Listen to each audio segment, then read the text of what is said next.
It's time for Arkansas Travelers Baseball. Brought to you by AT&T, Coca-Cola, Allstate Insurance, ITT Technical Institute, Miller Lite, and Arkansas Federal Credit Union.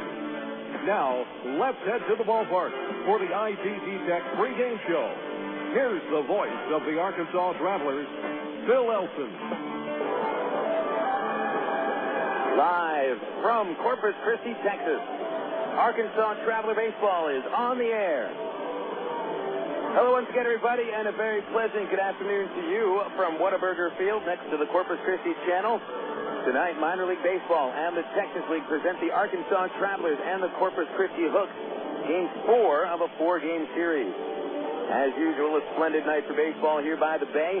Thanks for tuning in for the Arkansas Travelers broadcast here on Air America Little Rock, 1380 KDXE, and minorleaguebaseball.com. I'm Phil Elson on the ITT Technical Institute pregame show. Earning a degree may not be as difficult to fit into your life as you may think. The ITT Technical Institutes offer traditional or online programs. And to find out more, just go online to www.itt-tech.edu. The Travs picked up the first one of the second half of the season yesterday behind the right arm of Jesse Smith. The Travelers shutting out Corpus Christi 7-0. Smith going the first 8 innings, limiting the Hooks to just 4 base hits. The Hooks only had one man reach third base all game. Smith was able to pitch around 6 walks, striking out 5. He picked up his third win against the Hooks and his 4th win overall. And Arkansas with their second shutout of the season. And a very surprising shutout, being the fact that Travs have the highest team ERA in the Texas League, and Corpus Christi has put up the most base hits and the third most amount of runs in the league this year. So Travelers picking up that victory 7-0 yesterday, and they'll try to get out of Corpus Christi with a split, but they'll need to pick up a win today in order to achieve that split. They'll be turning to Chris Hunter, who takes the mound tonight for his 13th appearance of the season. Hunter, a 2-6 record and a 6.86 ERA, but he's been pitching pretty well recently with quality starts in each of his last 3 outings. Meanwhile, the winning pitcher in the Texas League All-Star game, Juan Gutiérrez, takes the mound tonight for the Hooks. The league leader in strikeouts is with 86 strikeouts in 78 2/3 innings. He is 7-3. Gutiérrez posts an ERA at 3.20. which is the 4th lowest earned run average in the league. After tonight's game, the Travs head down the road to San Antonio to start a 3-game series with the Missions beginning tomorrow night at 7:05 at Wolf Municipal Stadium. When you wake up tomorrow, remember that the last game at Raywinder Field tickets are on sale. The special commemorative tickets for the final game at Raywinder Field go on sale tomorrow when the box office of the ballpark opens at 9:30. And you can call us up at 664-1555 or just show up at the box office to get those seats in person.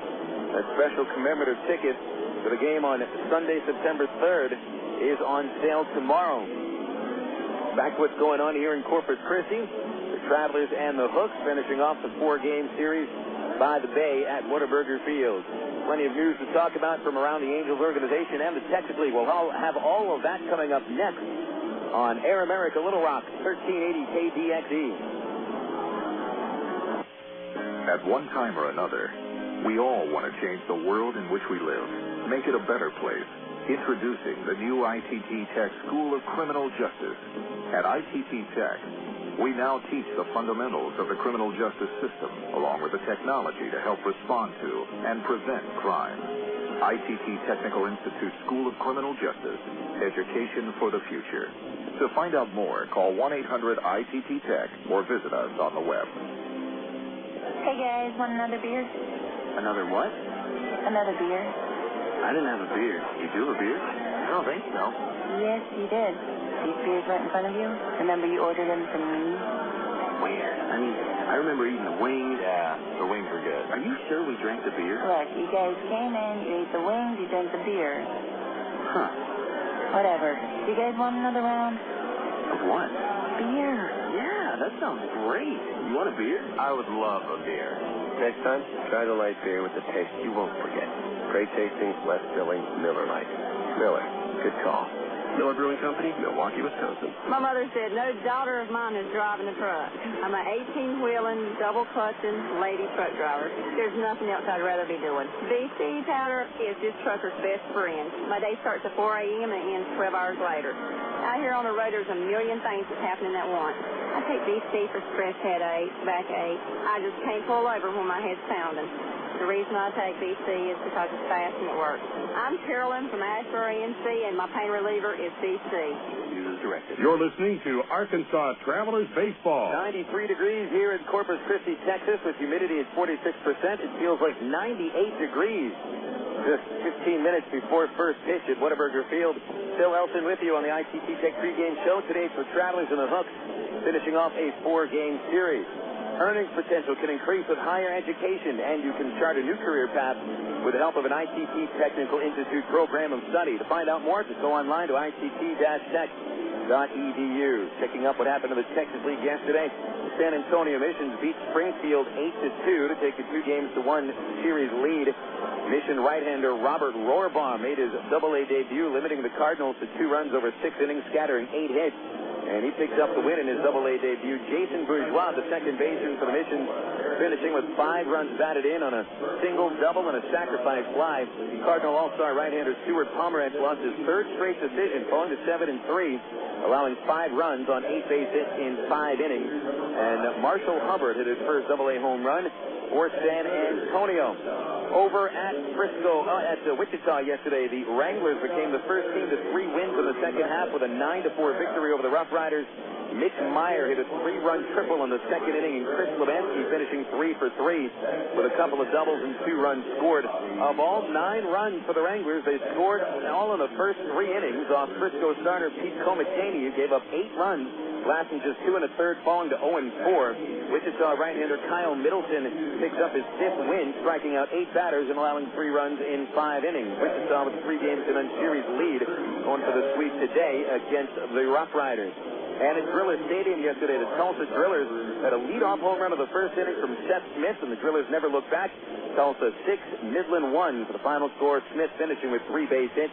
Joe Gaetti, outfielder for the Drillers, launched his 10th home run of the 6th inning. All-star right-hander Juan Murillo allowed only 1 run on 5 hits and a couple of walks with 3 strikeouts in 5 1/3, and Murillo picked up his 6th win of the year. But bad news for the Drillers after that ball game is they lost Chris Iannetta, their all-star catcher, to promotion to AAA Colorado Springs, and that means that Alvin Colina will be handling the bulk of the catching duties for the rest of the season for the first-half champion Tulsa Drillers. There's already a final score today in the league. The Drillers got another strong start from Ubaldo Jimenez, who struck out 10 batters in only 5 innings for his 9th win. Tulsa goes on for the 3-0 shutout over the Midland Rockhounds. The Hounds limited to only 3 base hits, and Tulsa wins that series 3-1. Jimenez with the win is 9-2 with a 2.45 ERA. Brad Knopf pitched well, but allowed a 3-run homer to Christian Colonel in the 4th inning. Manuel Corpus coming on for his 19th save, tying Springfield's Mark Worrell for the league lead. So the Drillers now with 3 wins and a loss. They stand a half game behind the Wichita Wranglers in the North Division. The Wranglers at the moment tied with Frisco at the 6th inning, a 1-1 score in the bottom of the 6th at Lawrence Dumont Stadium. And over in San Antonio, they'll be getting underway the same time we do. At 6:05, San Antonio and the Cardinals, they do not announce their starting pitchers. To the Angels Farm Report, news from around the Angels organization brought to you by Acpro of Central Arkansas, located in Pine Bluff, Maumelle, Stuttgart, and England. The Angels yesterday winning their 3rd straight game, defeating the Arizona Diamondbacks in 13 innings by a 6-4 final score. Former Traveler first baseman Rob Quinlan was the hero with a pinch hit home run in the 13th inning, completing the Angels' 4-run comeback. Bartolo Colon had put them in the hole, allowing 4 runs in 5 2/3 in his second start off the disabled list. The Angels' bullpen was outstanding, only allowing 1 hit in the last 7 1/3 innings, walking just 2 batters. Brendan Donnelly with 2 perfect innings picks up his first win of the year, and former Traveler closer Frankie Rodriguez saving his 18th of the year with a perfect 13th inning. A little note after the game, the Angels placed 3rd baseman Dallas McPherson on the disabled list. It's his 2nd stint on the DL this year. a strained lower back causing him to miss at least the next week. The Angels are optimistic that McPherson will be able to get back to baseball-related activities in 7 days. And to make up room on the roster, Eric Ibar was called up from AAA. And so over the last 2 days, you've had Darren Erstat and Dallas McPherson going on the disabled list, and former Travelers Tommy Murphy and Eric Ibar brought up from AAA Salt Lake. Speaking of the Angels, they are trailing Arizona at the moment 8-5 in the top of the 6th inning. Tommy Murphy is starting in center field today. He's 1 for 1 with a couple of runs batted in. And last year, Trav first baseman Kendry Morales launched his 4th home run for the Angels, but still the Halos trailing by 3 runs at Arizona in the top of the 6th inning. Into the minor league phase of the AgPro Farm Report, AAA Salt Lake won in 10 innings over Saccomanno 3-2 to take a 5-game lead in the PCL North. Ryan Buddy, the former Traveler catcher, with a walk-off home run in the 10th inning, his 5th home run of the year. Texarkana native Dustin Mosley got a no decision but was very strong, allowing only 1 run on 3 hits and 3 walks in 6 innings while striking out 5. Marcus Gwynn, who had started the season of the Traveler bullpen, blew the save but still picked up the victory. Mike Elward was 2 for 4 with an RBI, and Howie Kendrick was 1 for 4 with a 1 batted in. Kendrick's average now is .386, leading the PCL.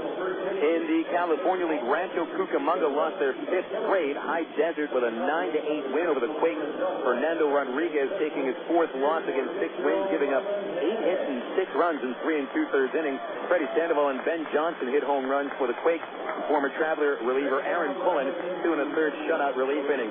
Down at Cedar Rapids in the Midwest League, the Rapids scored 7. The Colonels scored 7 runs in the 3rd inning in a 7-2 win over Fort Wayne. Future Travelers shortstop Haynes Stacia, a couple of doubles and 3 runs batted in. And Andrew Hill, the 12th round pick of the Angels from 2003, allowed only 1 run in 8 innings for his 2nd win of the year. In rookie ball, Orem shut out Casper 3-0. The Owls now 2-2.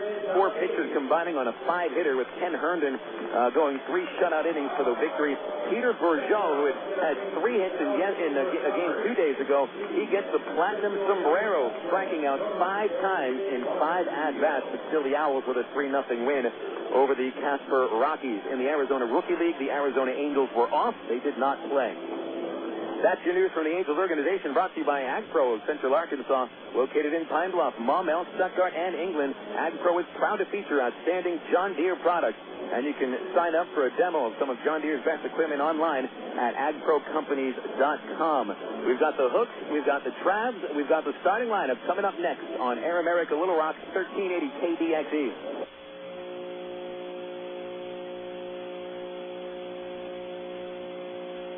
And we've just completed our 12th month.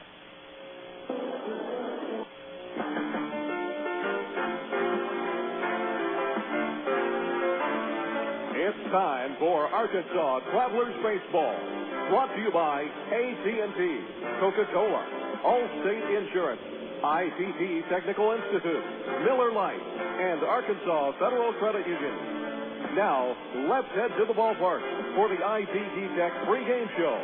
Here's the voice of the Arkansas Travelers, Phil Elson. We are Air America Little Rock, 1380 KDXE, North Little Rock.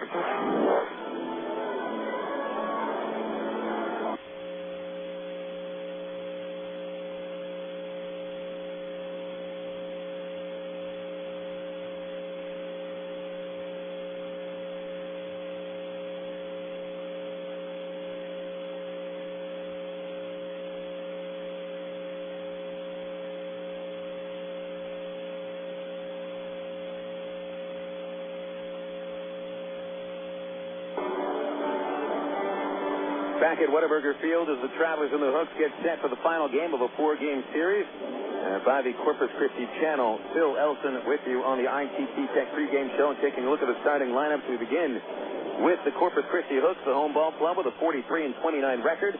In the second half, 2 wins and a loss. The Hooks are the AA affiliate of the Houston Astros. They are the first half division champs in the South. Dave Clark's manager puts Josh Anderson in the leadoff spot. He'll be playing center field. Batting second is shortstop Ben Zobrist, with Hunter Pence batting third, playing right field.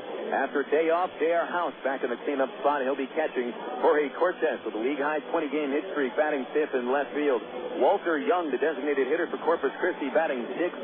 Mark Saccomanno bats 7th and plays the hot corner. At the 8th spot, the first baseman, Derek Nicholson, and Johnny Ash rounds out Corpus Christi's starting 9. Ash is the starting second baseman. The Arkansas Travelers with a record of 25-47 overall, 1-2 in the second half. AA affiliate of the Los Angeles Angels of Anaheim. And, of course, it's Tyrone Boykin taking the helm for the club. And it's Dwayne Bacon leading off. Bacon gets his first start in left field for the season with Aaron Peel batting second and Peel today's DH. Hitting third is shortstop Brandon Wood with Matt Brown standing up playing third base. Batting fifth and starting at first base today, Greg Porter. Bobby Wilson, who had the day off yesterday, will catch and bat sixth. Nathan Haynes batting seventh. He'll start in center field. Batting eighth is right fielder Matt Pauley, and Devin Day rounding out the Arkansas Travelers starting 9. Day is at second base. A look at the starting pitching matchup for the Travelers. Chris Hunter takes them out.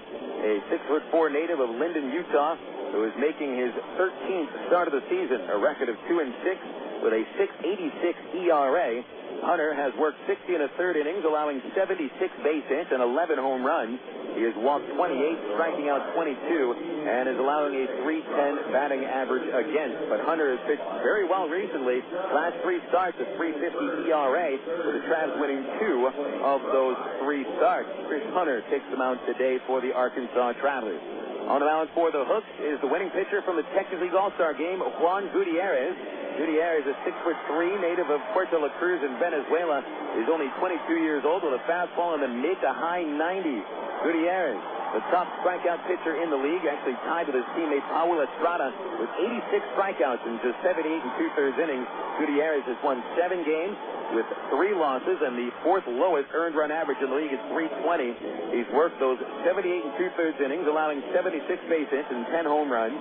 He has walked 28 with those 86 strikeouts, and the league batting .246 against Juan Gutiérrez. It'll be a tough matchup for the Travs. Gutiérrez has won 5 of his last 7 starts and allowing only a 1.24 ERA during those last 7 starts. And when we saw him on Tuesday at the All-Star game at Raymond Field, he was unhittable, just blowing fastballs by everybody that was up against him. He threw just 28 pitches for 2 perfect innings. So it's Gutiérrez for the Hooks and Hunter for the Travs.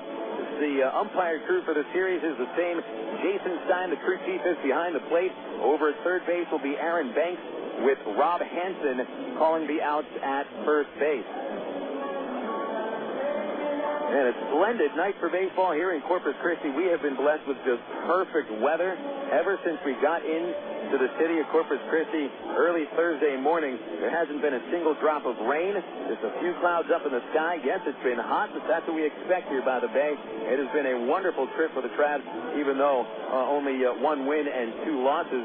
Besides all that, Corpus Christi has really proven to be one of the gems of the Texas League. Not just the ballpark, as Whataburger Field is about as good as it gets in the minor leagues, but really the city of Corpus Christi, I'm starting to learn, is a bit of a hidden gem. A lot going on here in this city by the bay. Kinds of museums, military history over by the USS Lexington, very nice hotels, quaint shops. This is really a very fun city to come visit, and it's been a great addition to the Texas League since coming in to the league last year.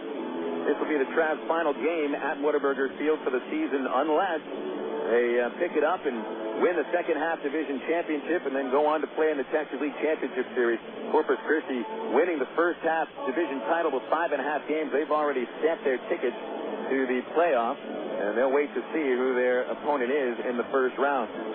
Here comes Juan Gutiérrez out of the bullpen, walking slowly with his catcher J.R. House, about to cross the foul line into the dugout, so they'll be sending the Hooks onto the field shortly. We'll take one more break. When we return, we've got the first pitch as the Arkansas Travelers battle the Corpus Christi Hooks here at Whataburger Field. And you got it all right here on Air America Little Rock, 1380 KDXE. He's been a sports anchor on TV. He's reported on games of the Kansas City Chiefs. He hosts NFL postgame shows week after week. But he still hasn't quit his day job. Gordon Docking is the Chief Executive Officer of St. Mary's Hospital in suburban Kansas City. He's distinguished himself nationally as an innovator in healthcare, impacting the design of the hospitals of tomorrow. But before he was CEO, he was a master's degree student at Webster University. Today, He's an achiever in many walks of life. I'm Bob Costas, member of the board of Webster University. All Webster campuses around the world share the same belief. Education is more than just a degree. It's real knowledge for real-world success.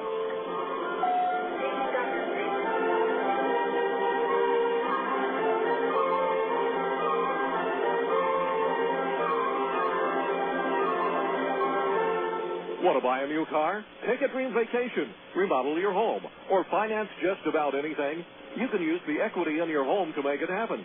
Right now, Arkansas Federal Credit Union has a home equity line of credit with a 4-month fixed rate as low as 4.5% annual percentage rate with absolutely no fees. Plus, it's easier than ever to access your home equity loan using Arkansas Federal's Visa Platinum credit card. No checks, no hassles. Apply online at afcu.org or call 982-1000. You're listening to Arkansas Travelers Baseball.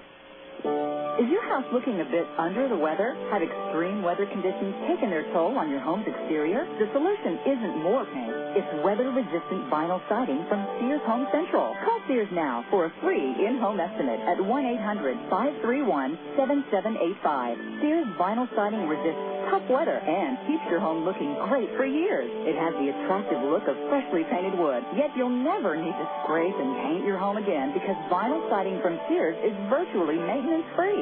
Best of all, Sears makes getting your new siding job easy and affordable. Just call Sears now for your free in-home estimate at 1-800-531-7785. Not available in all areas. Services and materials provided by a Sears authorized contractor. License numbers available on request. So if your house is looking under the weather, call Sears for vinyl siding now. 1-800-531-7785. That's 1-800-531-7785. You're listening to Arkansas Travelers Baseball.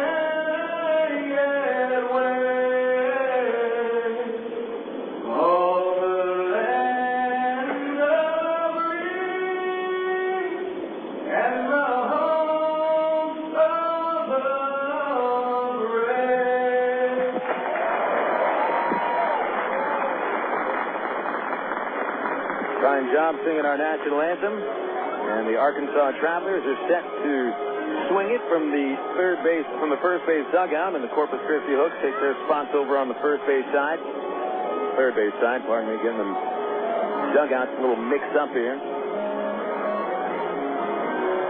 Travelers trying to get out of Corpus Christi with a split, losing the first two games of the series. Travelers, after winning yesterday, a couple of the guys had mentioned how they thought they really should have won the game on Friday night. Had a 2-run lead going into the 8th inning, but Josh Boniface 2-run double tied it, and basically forcing extra innings. Hunter Pence with a game-winning homer in the 12th inning. The Travelers, just a couple of plays here or there. There's a good chance they could have already taken 2 of the first 3 games of this series.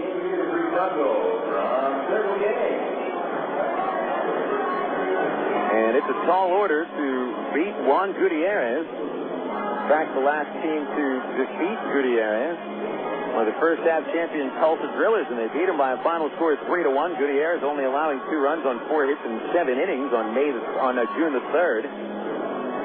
The last team to really hit Gutiérrez around was the Arkansas Travelers. They hit him around hard twice. In a span of 2 starts, May 2nd and May 8th, Trav scored 10 runs on 18 hits, including 5 homers in 11 innings against Gutiérrez, beating him 5-2 here at Whataburger Field on the 2nd of May. But on May 8th, Screaming Kids Day number 2 at Raymonder Field, Gutiérrez was the beneficiary of a 15-run, 19-hit attack by his ball club. And Travelers lost that ball game by a final score of 15-5. Gutiérrez, a big kid. Stands 6'3", weighing 230 pounds. And Gutiérrez comes with a fastball in the mid-90s. Got a sharp slider for a breaking ball. He'll mix in a changeup every once in a while. He also has a bit of a mean streak on the hill. We saw that on May 2nd here at Corpus Christi, where the Travelers hit 4 home runs against him. Mike Elward hit a couple of them, and when Matt Brown and Elward went back-to-back in the 6th inning, Gutiérrez intentionally hit Jason Espino with a fastball. And at that point, we had the replacement umpires work in the ball games. They did not eject him from the game, and he was able to finish the 6th inning, but there were some hard feelings left over from that start.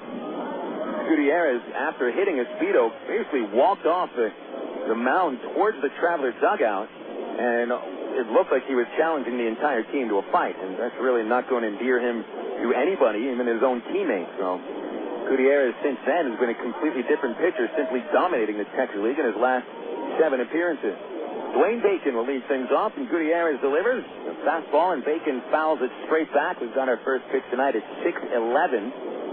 Here at Whataburger Field in Corpus Christi. 93 degrees at first pitch, and the sun is coming over the third base roof, casting a little bit of a shadow behind third base. Mostly the field in the sun so far. Here's an 0-1 to Bacon. He'll pull a ground ball to second base. Johnny Ash 2 steps in and quickly flips to retire Bacon for the first out of the game. Here are the defenders behind Gutiérrez. He's got Jorge Cortez in left field. Cortez 118 chances without an error this year. It's the top outfielder in the league, going by fielding percentage. Center fielder Josh Anderson, Hunter Pence in right, Mark Saccomanno, the third baseman, with Ben Zobrist at shortstop, Ash at second, and Derek Nicholson at first. Dare House doing the catching. Here's Aaron Peel. The first pitch from Gutiérrez, low and away, ball 1. Peel, one of 2 Travelers with 4 hits yesterday, a couple of doubles and 2 infield singles. The 1-0 to the right-hander Peel. He'll swing and miss with a slider, and it's 1 ball and 1 strike. When Arkansas first saw Gutiérrez, their first run against him came on Aaron Peel's first home run of the year. Hit it right here at Corpus Christi, deep to left. Here's a 1-1. Swing and a foul straight back as Peel was leaning over the plate a little bit, 1-2. Aaron over the series 5 for 13. He had only 1 hit in his first 8 at-bats, but had those 4 base hits yesterday, raising his season average to 268. Homered 6 times, driven in 20. Here's a 1-2 to Peel. Changeup left very high by Gutiérrez. And the count 2 balls and 2 strikes. On deck, Brandon Wood. Gutiérrez gets the sign, lift of the leg, and the 2-2 pitch is popped up by Peel.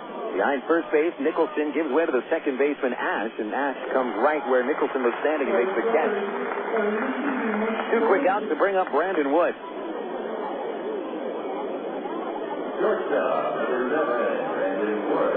Here comes Wood. A booming triple in the 7th inning yesterday to drive in a run for the Travs. Straightaway center field where he hit the ball. It's 400 feet to straightaway center. Deepest part of the park, 407, about 15 feet towards right from center field.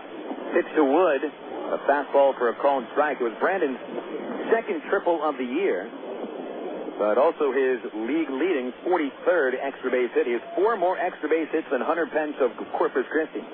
The 0-1 swung on and missed as Gutiérrez challenges Brandon with a fastball, and it's 0-2. Wood, 2 for 12 in the series. His average is 284 on the year with 15 homers and 49 RBI. 0-2 pitch, a high slider without much slide to it, ball 1.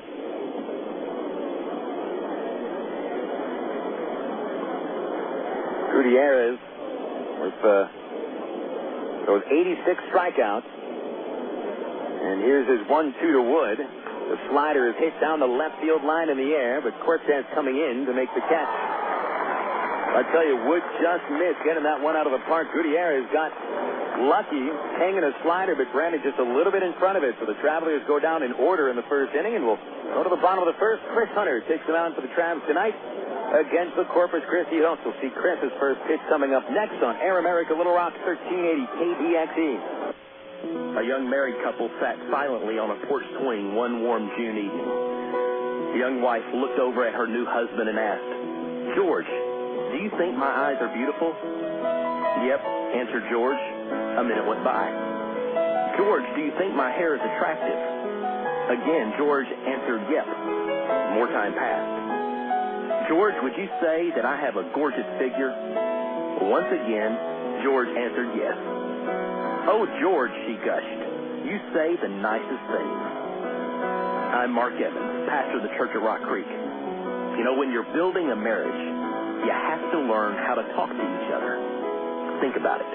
The Church at Rock Creek has 4 weekend services. Worship times are Sunday mornings at 8 a.m., 9:30 a.m., and 11 a.m., and Monday night at 7 p.m. For more information, call 225-8684 or look on the web at www.churchatrockcreek.org. We've got a crazy fan on the field here, folks. He's wearing more body paint than a Mustang, Bob. Uh-oh, here come the refs, but he's not slowing down. Fakes left, goes right, throws the straight arm. He's made it past the end zone.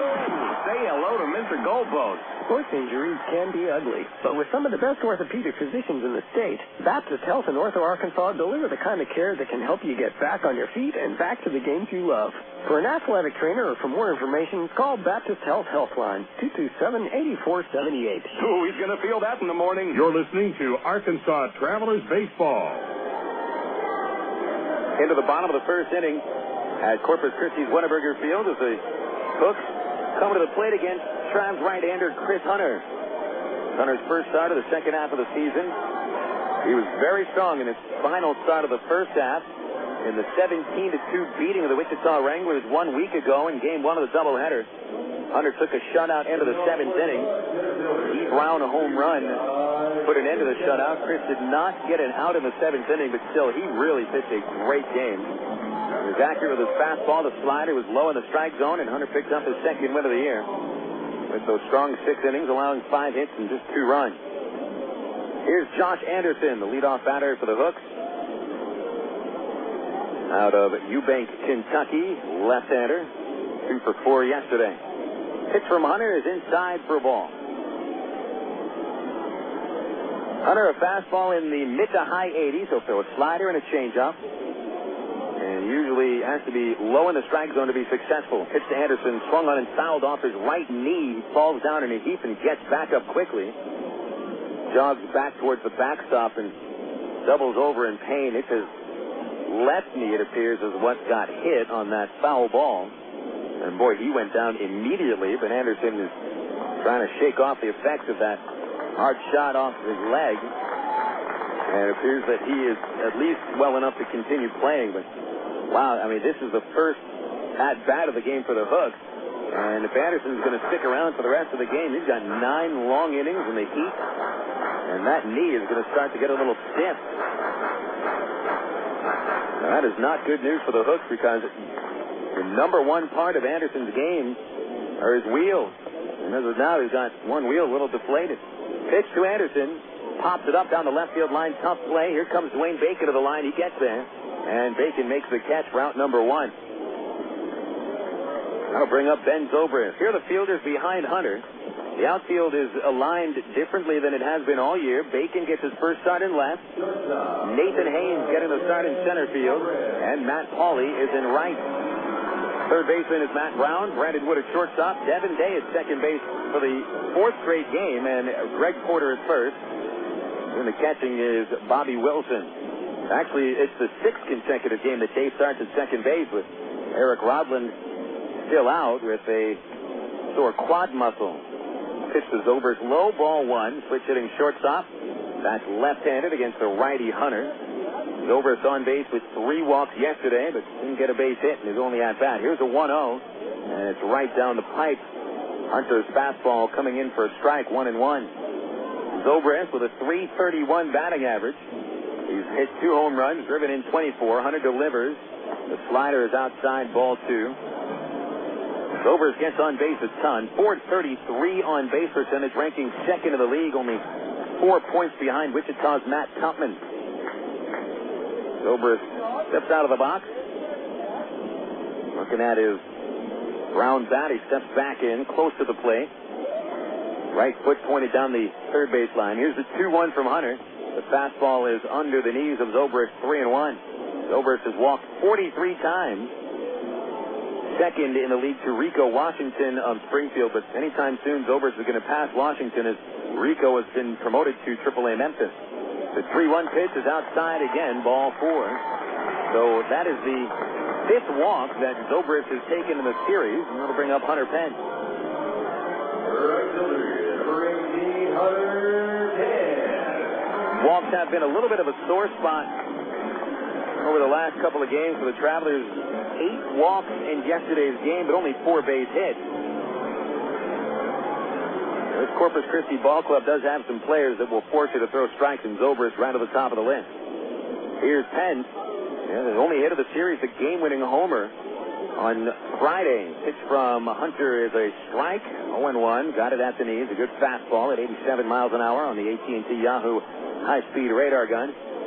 Bottom of the first, 0-0. Travs went down in order. And Hunter issues a 1-out walk to Zobrist, who leads away, held on by Porter. At the belt is Chris, and here's the 0-1 of Pence. Swing and a miss on the slider, and Hunter ahead 0-2. Pence, a walk-off homer on Friday. Hit it off of Miguel Gonzalez, a bomb over the left field wall. And it just went to the side of the big scoreboard, which is about 50 feet past left field. It was a moonshot by Pence, but he's only 1 for 12 in the series. Here's the 0-2. The slider is hit towards short. It's gloved on the hop by Wood. Flips to second baseman Day for the out. And Day throws it away to first base. It goes into the dugout. And that'll give Pence second base. Perhaps Devin had a little bit too much time, but he tried to get rid of the ball a little quicker and threw it into the dirt. Porter unable to scoop it out on the in-between bounce, and on the force out at second, it goes 6-4. Pence reaching second base. That'll be Devin's 3rd error of the year. Good play by Wood. If he charged in maybe one more step, there was a chance he could have played it on a line drive, but knowing that it could have fallen in front of him, he scooped it up and had the chance to turn 2. Here's J.R. House. Hunter's pitch is inside ball 1. That's a guy you do not want coming up to the plate right now in an RBI situation. House has driven in 10 runs in his last 10 games, and he's got a fresh body now after getting yesterday off. It was only his 4th day off all year. Chris Hunter's 1-0 pitch is popped up out of play. Threw a slider up in the zone, and House was a little bit late on it. Fouled it over the first base roof, and it's 1 ball, 1 strike on House, who at the moment has the highest batting average in the league. It's .347. That is 16 points higher than his shortstop, Ben Zobrist, who ranks 2nd in the league in average. And from second, Pence, the pitch to House, a slider. Beauty on the outside corner, strike 2 call.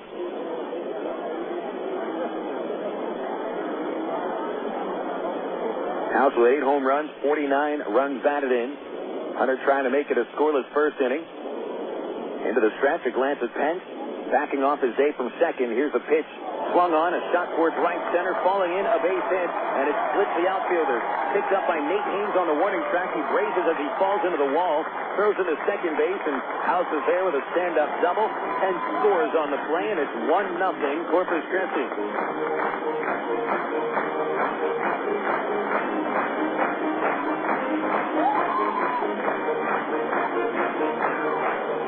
So Day's error does lead to the run, although this will not be charged as an unearned run on Chris Hunter. He got the double play ball he was looking for. But on Day's errant throw, that allowed the inning to continue, and House drives in his 50th run of the year. Here's Jorge Cortez, another hot hitter. Hunter's pitch is high, ball 1. Cortez enters with the longest hitting streak in the league this year, 20 games in a row. And extended that streak to 20 with a first-inning single yesterday. Left-hand batter with an open stance, feet close together.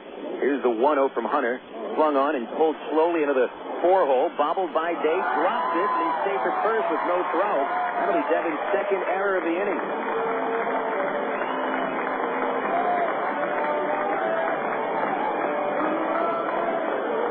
So a nightmarish inning here for Devin Day, who's been nothing but solid at second base.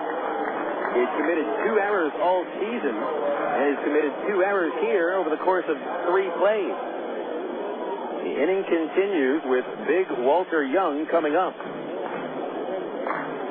First and third for the Hooks. This inning should be over. The Hooks have a 1-0 lead. Here comes Young, who had a 10-game hit streak snap yesterday, going 0 for 3. Big lefty. And Chris Hunter's pitch is low and outside, ball 1.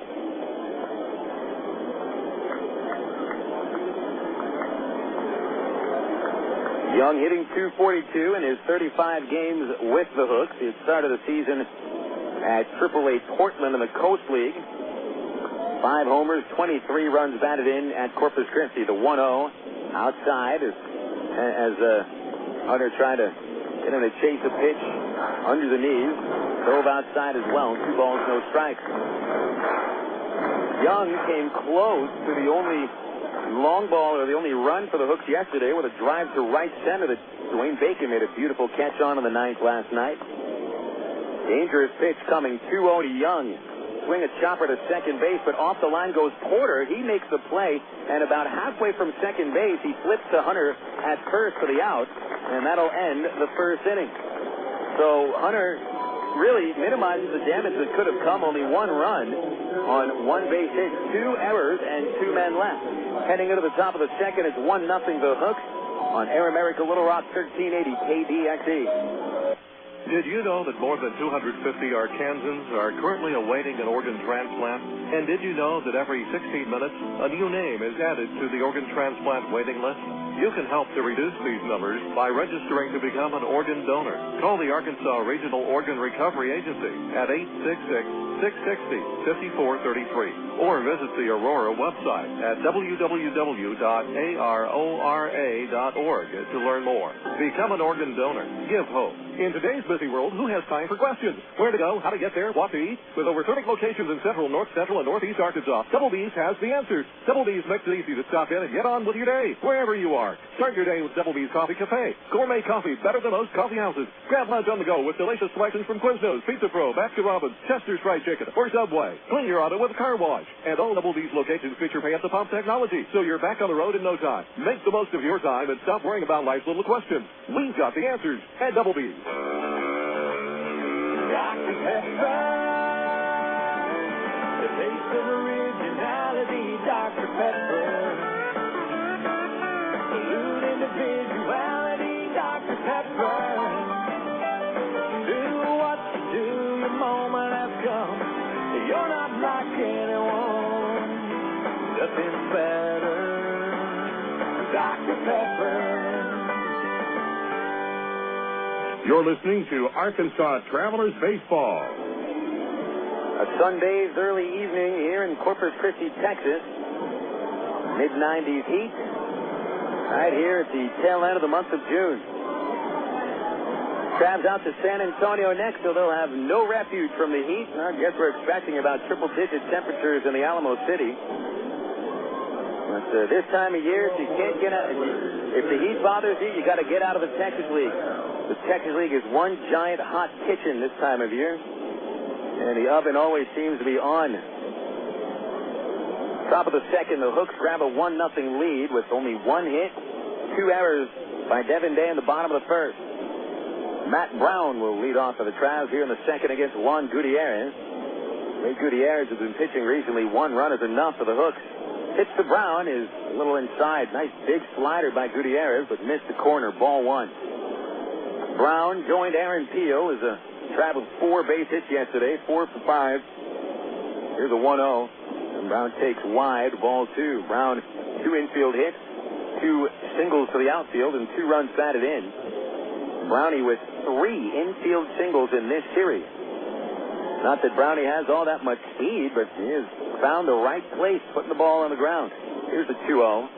Low, and it's the 3-0 count on Matt Brown. He'll be followed by Greg Porter and then Bobby Wilson. Nate Haynes will wait if anybody reaches base.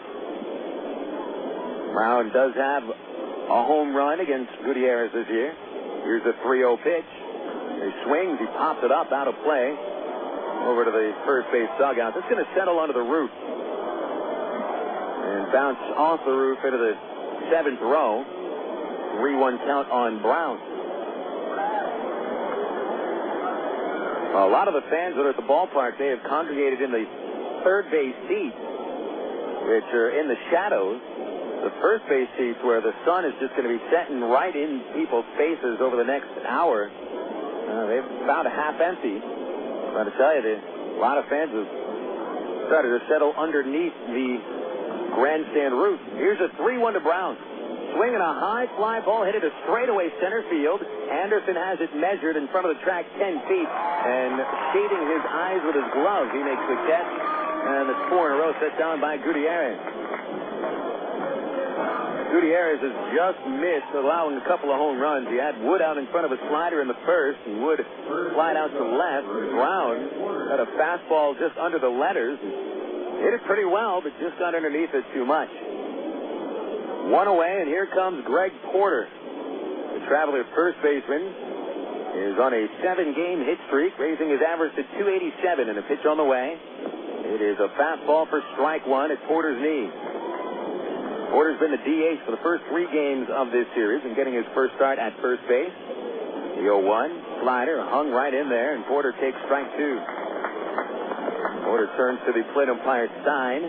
Travs were not very happy with Stein's work behind the plate in the first game of the series on Thursday. Here's the 0-2, and Porter swings and misses at the slider from Gutiérrez, and that's the first strikeout of the game for the leading strikeout pitcher in the league, Gutiérrez, with his 87th of the season. Gutiérrez has bumped up his strikeout totals this year. Last year at Single A Lexington, he struck out 100 batters in 120 innings, which are good numbers, but this is the first season in his career that he is averaging over 1 strikeout per inning. And it says a lot about him learning how to pitch. Here's Bobby Wilson. First pitch is the slider, called strike 1. That slider is wicked today, getting a lot of movement. Wilson off yesterday after finishing Friday 1 for 4 with a solo homer. The Gutiérrez 0-1 is a slider, and Wilson takes it low and outside. 1 ball, 1 strike. Wilson's .307 average tops on the ball club and just out of the top 10. Here's the 1-1. Swinging a ground ball foul outside third base. It skips off the railing of seats here at Whataburger Field. Once you get past the dugout, curl in towards the field just a couple of feet and produce almost a jetty-like look. Kind of blocks your view into the corners, but also produces a lot of wacky bounces on balls that go up against the railing. Here's a 1-2 to Wilson. Swinging a line drive, base hit into left field as Gutiérrez hung the slider. And Wilson, who handles a high pitch very well, collects the first Arkansas base hit of the game. 1-0 Corpus Christi. We're on the top of the second here in the series finale at Whataburger Field. J.R. House, veteran catcher, formerly of the Pirate system, heads out to the mound to talk with Gutiérrez. And now starts to jog back behind the dish as Nathan Haynes steps into the batter's box. His 3rd game as a Traveler this year. Haynes coming from the Gary South Shore Railcats. First year at independent ball. Stretched by Gutiérrez. Haynes a left-hander. And the pitch on the way. He'll take a fastball, and it's over the plate. A strike, 0-1. Haynes, I think, is showing that the skills that made him a top prospect in the Angels system haven't eroded. Still has that good speed. He can still swing it. He's 4 for 10 of the series. Here's an 0-1. Change up outside. House a snap throw to first base. Wilson dives back in just before Nicholson puts down the tag. Count 1-1 on Haynes. Who had 3 singles yesterday, driving in a run. And also scored a run. He made a couple of nice plays in right field. Wilson, a nice big lead at first base. The pitch from Gutiérrez is a little outside. Ball 2, 2-1. One thing Gutiérrez has had trouble with this year, now you don't have to worry about Bobby Wilson on first base, but Gutiérrez has allowed 20 stolen bases in 22 attempts, so he's pretty slow to the plate. Long stretch, and now the 2-1 to Haynes. Swung on, popped up down the left field line, slicing towards the seats. That gets over the seats and into the concourse walkway that rings the ballpark. And it's a 2-2 count on Haynes with Matt Pauley on deck. Wind blowing slightly across the field from right to left. Really, the wind isn't going to be much of a factor until we get into the late innings. Gutiérrez ready. And now the 2-2 to Haynes. is swung on and lifted in the air to right center field. Hit it very well. That one's going to get down and roll towards the fence where it's picked up by Anderson. Here comes Wilson around third base. He will score, and Haynes, a stand-up triple, already at third base before the cutoff man even got the throw from center. Haynes with his first extra base hit as a Traveler has tied the game here in the second inning. Right fielder, number 22, that's Paulie. At Ray Winder Field, that might have been a home run. Of course, Ray Winder much shorter in right center than here at Corpus Christi. Haynes would have needed to hit that ball 407 feet to get out of the park just to the right of center field. It's 375 into the right field power alley. Here's Matt Paulie after the game has been tied and Haynes leading from third. A pitch from Gutiérrez. Swung on, popped up behind the plate. A play for House. In the batter circle, was back to the field. He makes the catch. And that'll end the second inning. But the Travelers tie it up. Nate Haynes, an RBI triple, driving in Bobby Wilson. One run on two base hits with a man stranded. Heading into the bottom of the second, it's the Travelers 1 and the Hooks 1. It's Arkansas Traveler Baseball on Air America Little Rock, 1380 KDXE. The romance begins at Cupid's. Choose from Central Arkansas's largest selection of apparel and lingerie in every size, style, and color. And don't forget the wide selection of menswear, toys, massage oil, and lotion. It's Cupid's Lingerie and more. 2585 Donaghy Street in the Townsend Plaza, Conway, 65th and Scott Hamilton, and 9700 North Rodney Perelman in Little Rock, plus 3360 Central Avenue in Hot Springs. Just look for the purple neon hearts, and you'll know you're in the right place. Cupid's Lingerie and more. Hey, fans, it's easy to get discount tickets to Trans games all year thanks to Ready Ice. Arkansas's #1 ice company, Ready Ice presents Ready Ice Wednesdays at Wayne Winder Field. Just pick up a discount coupon for any Wednesday Travs home game anywhere Ready Ice is sold, like most Shell and Exxon gas stations. Bring the coupons to the Travs box office for $3 general admission tickets to any Wednesday home game. That's Ready Ice Wednesdays at Wayne Winder Field all season long. Thanks to Arkansas's #1 ice company, Ready Ice. Emergency hotline, can I help you? Yes, I need help. All right, sir, what's the problem? I can't taste my beer. I feel it in my mouth, but there's no taste. Okay, sir, this is what I want you to do. Put the bottle down and step away from the beer. Okay. Walk straight to the corner store and pick up a 6-pack of Miller Lite. Okay. Don't worry, it's going to be all right. Next time, try the light beer that actually tastes like beer. Great tasting, less selling Miller Lite. Miller can call. Miller Brewing Company, Milwaukee, Wisconsin. You're listening to Arkansas Travelers Baseball. Into the bottom of the second inning here at Corpus Christi's Whataburger Field. The Travelers give up a run on the bottom of the first and answer with a run in the top of the second. So the Travs fight back immediately, and it's a 1-1 tie with Chris Hunter facing Mark Saccomanno, Derek Nicholson, and Johnny Ash. Number 8, Mark Saccomanno. Hunter had to work especially hard in the first inning, giving up one run on one hit, a couple of errors by Devin Day extending the inning. It is an earned run charge to Hunter due to the fact he can't assume the double play, even though everybody in this ballpark did assume the double play. Mark Saccomanno leads off. Hunter's pitch is a little too high, ball one. Saccomanno, the 7-hitter, is 2 for 12 in the series with a single and a home run. Saccomanno is a pull hitter. Here's the 1-0 pitch. And the slider is good for a strike. Tell you, Hunter's got the slider working nicely today. Sharp late break. And should get some ground balls if he keeps it low. 1-1 on Saccomanno, hitting 181 in his 19 games with the hooks. Hunter with a fastball at the knees, a called strike, 1-2. Saccomanno in his 20th game since a stint on the disabled list with a broken left forearm. Still trying to get the swing of it. Here's the 1-2. Saccomanno takes the slider low and evens the count. Derek Nicholson on deck, and then Johnny Ash. Hunter squares to the plate, goes into the glove, lifts the leg, delivers 2-2. Swung on, popped up by Saccomanno on the infield, right side. It's Porter coming in, and he'll reach up and make the catch with one hand, one away. First time of day, those top of a little bit tougher, especially if fly balls go to right field. When the game started, the shadows were just creeping a little bit towards the foul line, but now where Matt Brown stands at third base, he is standing right in the shadows, and the batters are in the shadows as well, while the pitcher's mound is right in the bright sunlight, so it's pretty tough for the batters to get a look at the pitches. Hunter's delivery to Nicholson is wide, ball one. Left-hand batter, Nicholson getting his third at-bat of the series. We saw him Saturday replacing Walter Young at first base after Young was lifted for a pinch runner. Here's a 1-0 pitch. Nicholson a late swing at a fastball, and he pops it out of play down the left side. And that gets out of the ballpark completely. 1 ball, 1 strike. Long shadows are cast right now. One of the light stands and shadows is stretching from the left field corner all the way into center. And Chris Hunter casting a long shadow from the mound. Here's the 1-1. Swinging a line drive down the left side, slicing towards the foul line, and that ball is a foul ball.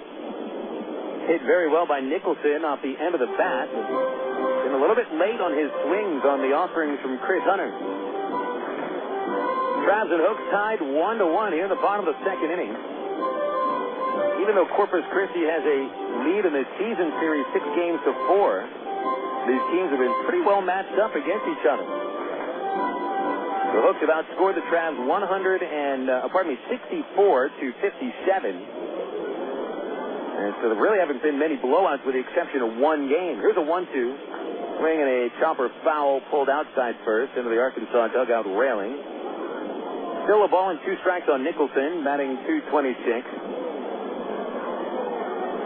And backing up at first base, giving Walter Young a chance to rest his knees. 1 out, no one on. Johnny Ash on deck, and Hunter working on the 8th batter, Nicholson. Nicholson with a slight open stance, feet close together, just like Jorge Cortez. Here's the 1-2. Swing another grounder foul outside the first base line.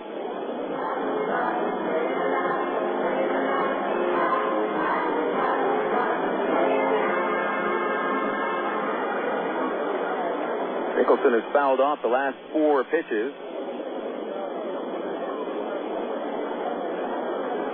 And forcing Hunter to go overtime. Hunter not a strikeout pitcher. Here's the 1-2. And it's low and inside. 2 balls, 2 strikes. Hunter achieved his strikeout high on the season in his last 2 starts ago, striking out 4 batters. And he's only had 4 starts with 3 or more strikeouts. And really, if you see Hunter striking a lot of batters out, he's really not pitching to his strengths. Ground balls are his strength. The 2-2.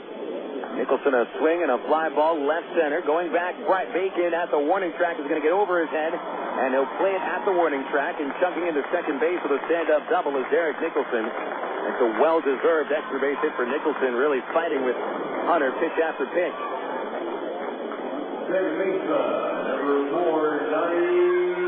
Now Johnny Ash coming up. Nicholson's double, his 9th of the year.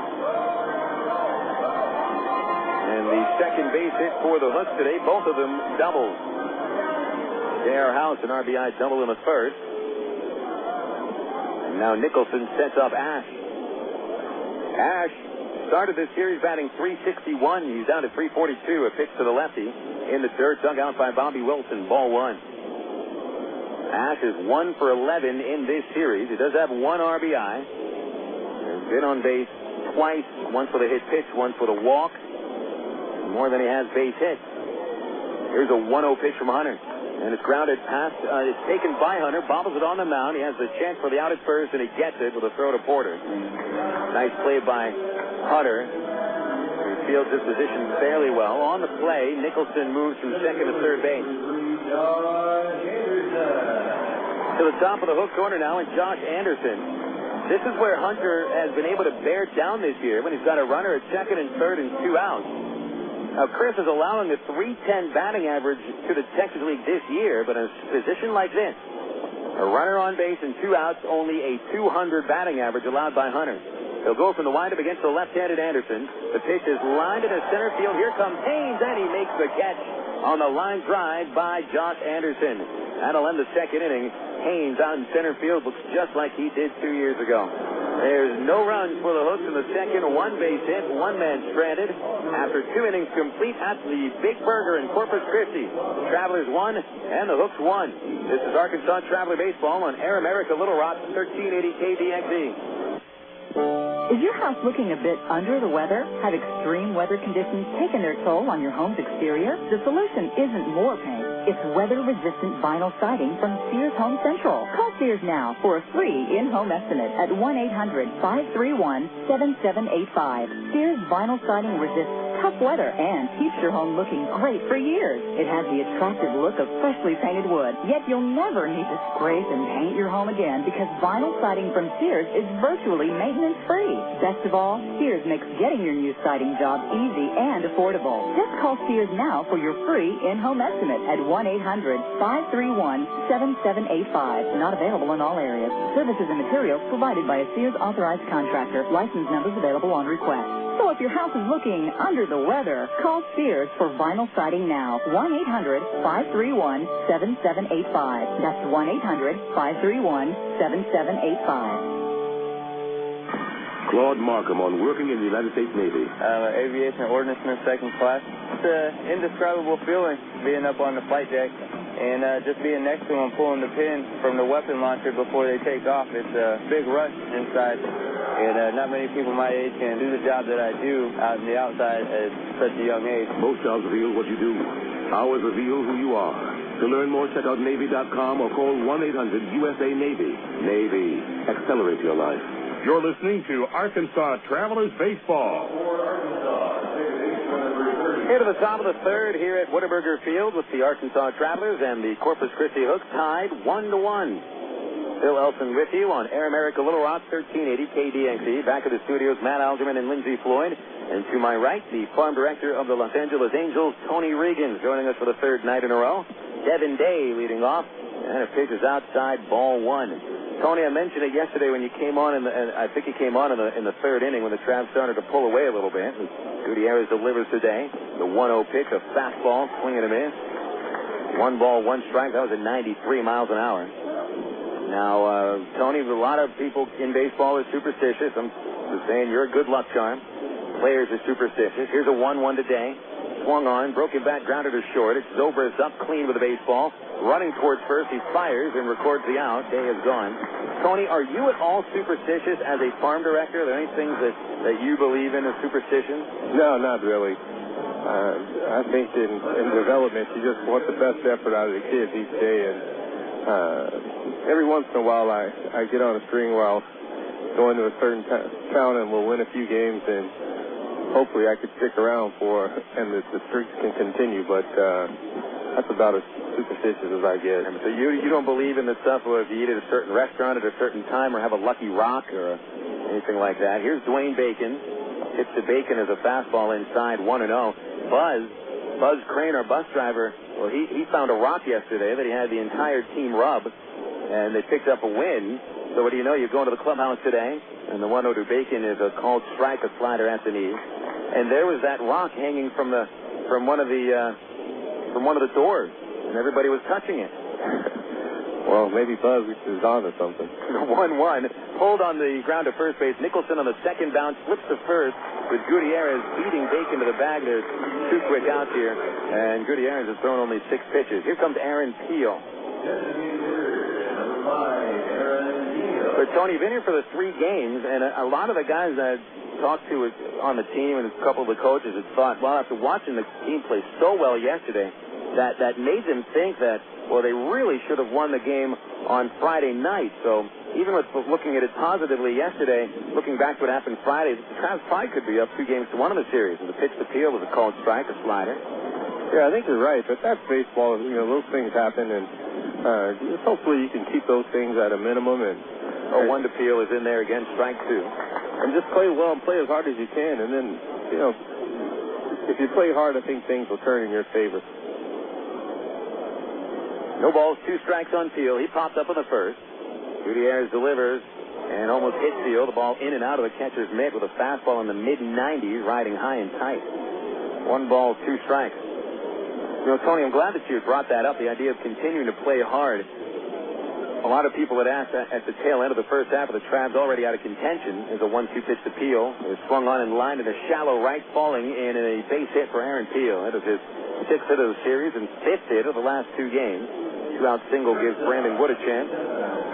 I think a lot of people had been expecting some of the guys on the team to start to look ahead to that second half and give up on the first half. I never saw that. This is still a team that was playing as hard as in the last game as they did in the first game of the season, and I think that's to be commended to the coaching staff and the guys that have been playing. Yeah, that's important. You have to give your maximum effort on a daily basis. You're not just playing for halves, but you're playing for the entire year, and you're trying to get better on a daily basis, and maximum effort is what we ask for, and that's what we demand, and if you can do that, I think we'll be okay. Over to first base, Peel back in. Peel has been caught stealing by a pitcher in this series. Brandon Wood, the batter. You want to give him a chance to hit. Wood flied out to left in the first, and is 2 for 13 in the series. Tall right-hander. He's fairly close together, leaning back and forth. Here it is. Swing and a miss, strike one. Tony, it's matchups like this, or this batter and pitcher matchup that you really live for in the minor leagues. You got a top prospect on the mound in Juan Gutiérrez. You got a top prospect at the plate in Brandon Wood, and you know that at some point, even though they're in separate leagues and organizations, they may face each other in the majors. Here's a stretch by Gutiérrez, and he'll throw to first. He'll back in and dive attempt. He's safe. But when you watch a matchup like this, does this kind of at-bat for Wood carry any more weight than it would against any other pitcher who might not be tabbed the prospect? It really doesn't. You just want him to stay within himself and just play his game and get the best at-bat he can out of each situation. Pitch to Wood. A slider popped up on the infield. Second baseman Ash with a glove up, waiting. He makes the catch with the cut of the grass. Stabs are done in the third inning. They got one base hit. That is it. One man left. Bottom of the third coming up. It's a 1-1 tie with the Travs and the Hooks on Air America Little Rock 1380 KDSE. From the hilltops of Atlanta to the California sand. Come on, one day across the nation, yeah. I'm a burrito in every time.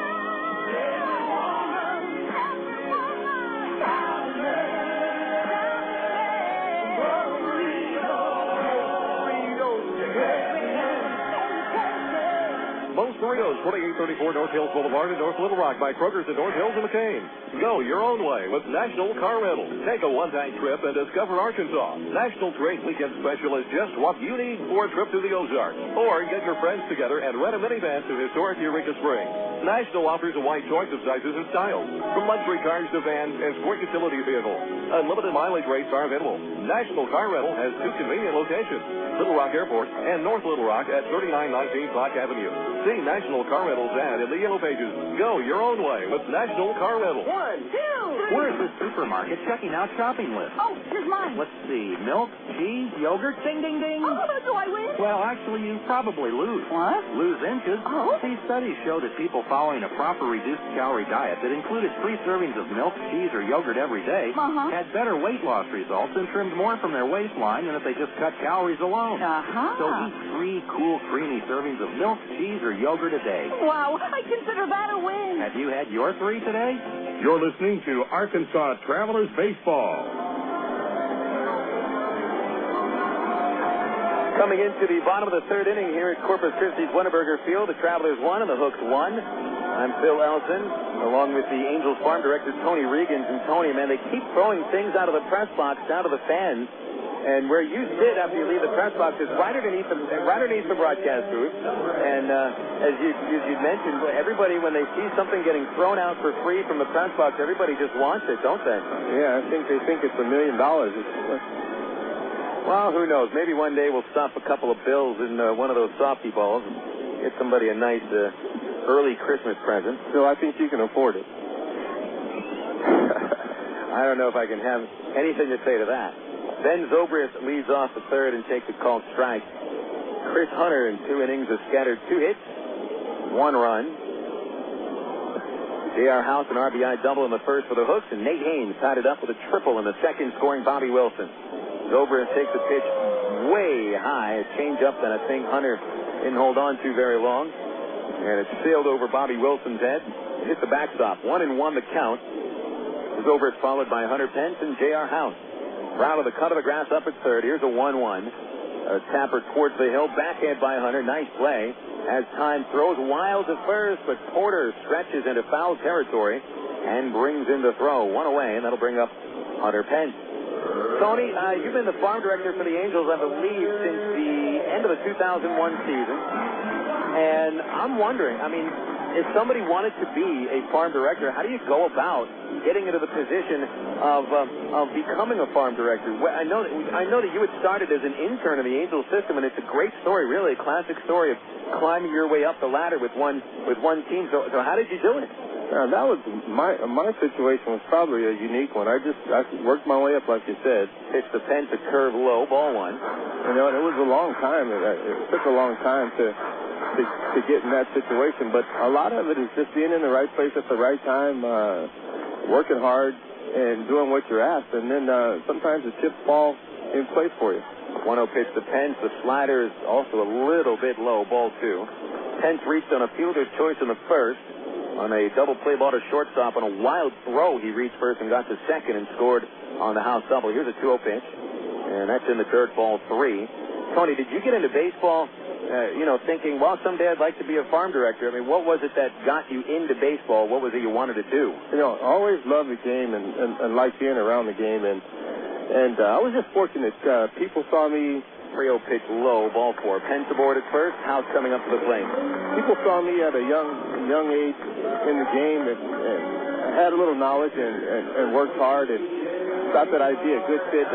Really, my strength is the administrative side of the development aspect of the game, and just put the pieces together and just worked hard. And Bill Bavasi, who's the general manager for the Mariners, really gave me an opportunity to work in development. And again, a lot of times it's just being in the right place at the right time. Obviously, you have various changes in GMs, and they bring in their own people as far as in assistant GMs, scouting directors, farm directors. So a lot of it is being in the right place at the right time, and I've been fortunate to work under 3 general managers and still be here. Pitch to House, the slider low and away, ball one. House the RBI and double in the first. So I guess what you said, I think, is that you are a very organized person, Tony. If your strength is handling the administrative side, just think of how many minor league players there are in the Angel system, and you've got to keep tabs on all of them. Yeah, that's true. It's fired to first by Hunter. Pence just got his right hand in. It's almost like having 200 kids under your guidance, really, and I feel fortunate because there's only 30 jobs in baseball or in the world, really. Another throw back to first, and Pence back in. Couple of close plays. It throws over by Chris Hunter. I just try to work hard and let the chips fall where they may. I think they have a good organization. Our minor league system is pretty strong, and we just keep wanting to get players to the big leagues. Pence is leaning as he leads away. Big lead. Here's the pitch. Swung on Tapper to third, charging Brown, and it goes right under his glove and goes to short left where it's picked up by Brandon Woods. That should be the third error on the Travelers today. Brown may have really lifted his eyes from the ball before it got into his glove. They're going to give him a base hit at third base for that play. The official score rules base hit, apparently thinking that J.R. House would have beaten the throw to first base. But I'll tell you what, House doesn't run very well, and Brown has a very strong arm, so we may have to chat with the official score during the half-inning break. Hopefully can Chris and minimize the damage here. Here comes Cortez. Cortez reached on Devin Day's second error in the first inning. Pulled a ground ball slowly into the hole, and Day bobbled it not once but twice. Person second for the Hooks. Only one away, a 1-1 tie in the bottom of the third inning. Hunter giving Pence a look. Now the pitch to Cortez, a slider low and inside, ball one. Cortez, a .325 batting average with 4 home runs and 22 RBIs. His average is the 4th highest in the league. Outstanding batsman. Holding it above his head, the 1-0. Swung on, lined into right, a base hit. Charging the ball is Hawley, and holding it third is Pence. The bases will be loaded for the number 6 batter, Walter Young. Those 3 men have reached base here in the third inning, all with 1 out. And big Walter Young coming up to the plate.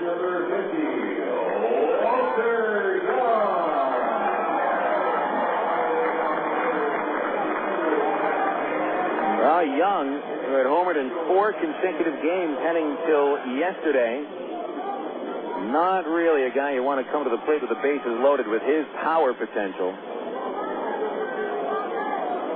I think what's important here is poise, concentration, and execution. He just execute his pitches right here, right now. Young grounded down to the first. Runners take the leads, and a first pitch hit shallow into right, a base hit. That will score Pence.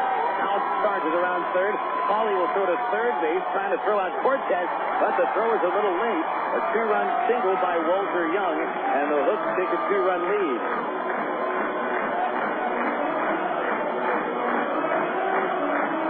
Now you can see the Hooks' plan of attack here is swinging early in the count against Hunter before he can get a strike or two on them. In fact, Hunter has thrown just one strike in this inning. It was the first pitch of the inning to Ben Zobrist. Ken Patterson comes out of the dugout and goes to talk with Chris Hunter. Young, who had his only 2 RBIs in the series on homers, selects a 2-run single here in the third inning. It'll be first and third for Mark Saccomanno. Another thing that'll be important here, Tony, is to minimize the impact of this third inning. Allowing runs is certainly part of pitching, but what you want to stay away from, and it's something Chris has been able to do very well recently, is staying out of the big inning and keeping your team in the game. Again, it's still early in the game, and if he executes his pitches here and again minimizes the damage here, I think he can be okay throughout the rest of the ball game. This is a pretty big at-bat for Hunter, facing Saccomanno, batting under 180 right now. Pop up in the second inning. Pitch on the way, and the slider is good for strike one. Important there to get ahead with a first pitch strike, especially looking for a ground ball to try to turn 2. Hunter's had 11 double plays turned behind him this year. And recently has had the nose for the double play ball when he's needed it. He needed one in the first inning, got the double play ball, but Trav's middle infielder is unable to turn it. Here's an 0-1, and the slider just missed the outside corner. Good eye by Saccomanno. 1 ball, 1 strike. The Hooks take a 3-1 lead in the third inning. 4 consecutive men reaching base off Hunter. Third base, Cortez and Young lumbering away from first. Very short lead by Young. Now takes an extra couple of steps. Still pretty close to the bag. Here's the 1-1 pitch. Low, a fastball just under the knees. So around the outside corner. 2 balls, 1 strike on Saccomanno. Saccomanno doesn't run all that well. However, he is a fly ball hitter. The 2-1 pitch. Off the outside corner of the plate, ball 3. After getting ahead 0-1, Hunter is missed with 3 very close pitches. On deck is Derek Nicholson. Hunter is allowed 5 hits. He's walked 2. Goes over to first base. Young got back in. Dangerous time to throw over to first base with the sun right in the first baseman's eyes. Trying to make sure it's right to him. Hunter from the shadows, ready with a 3-1 count. Here it is. Popped out of play by Saccomanno behind the dish, and they count 3-2.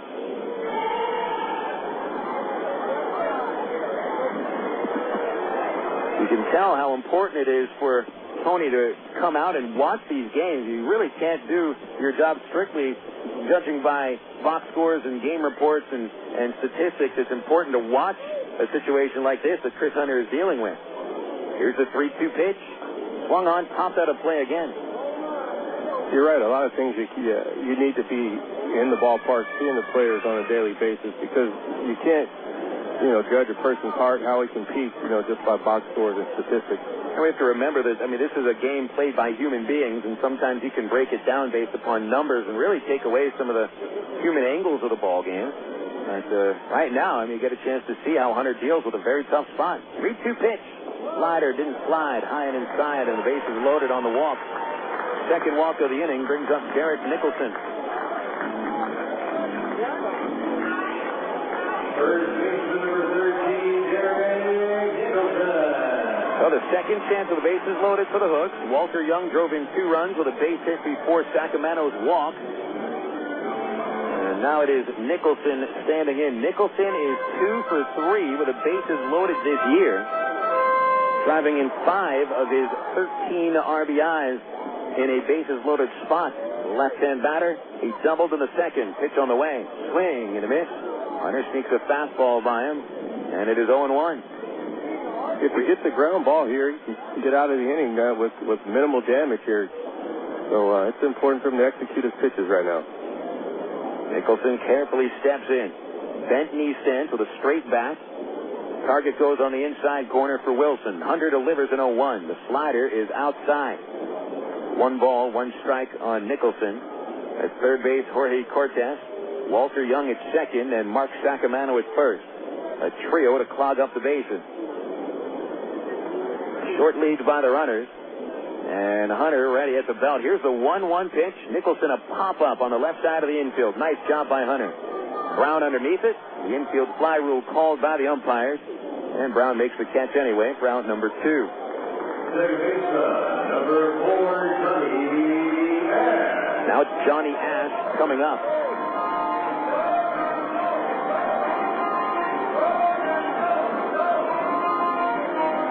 Ash, with a ground out to the mound in the second inning, is without a base hit in his last 10 at-bats.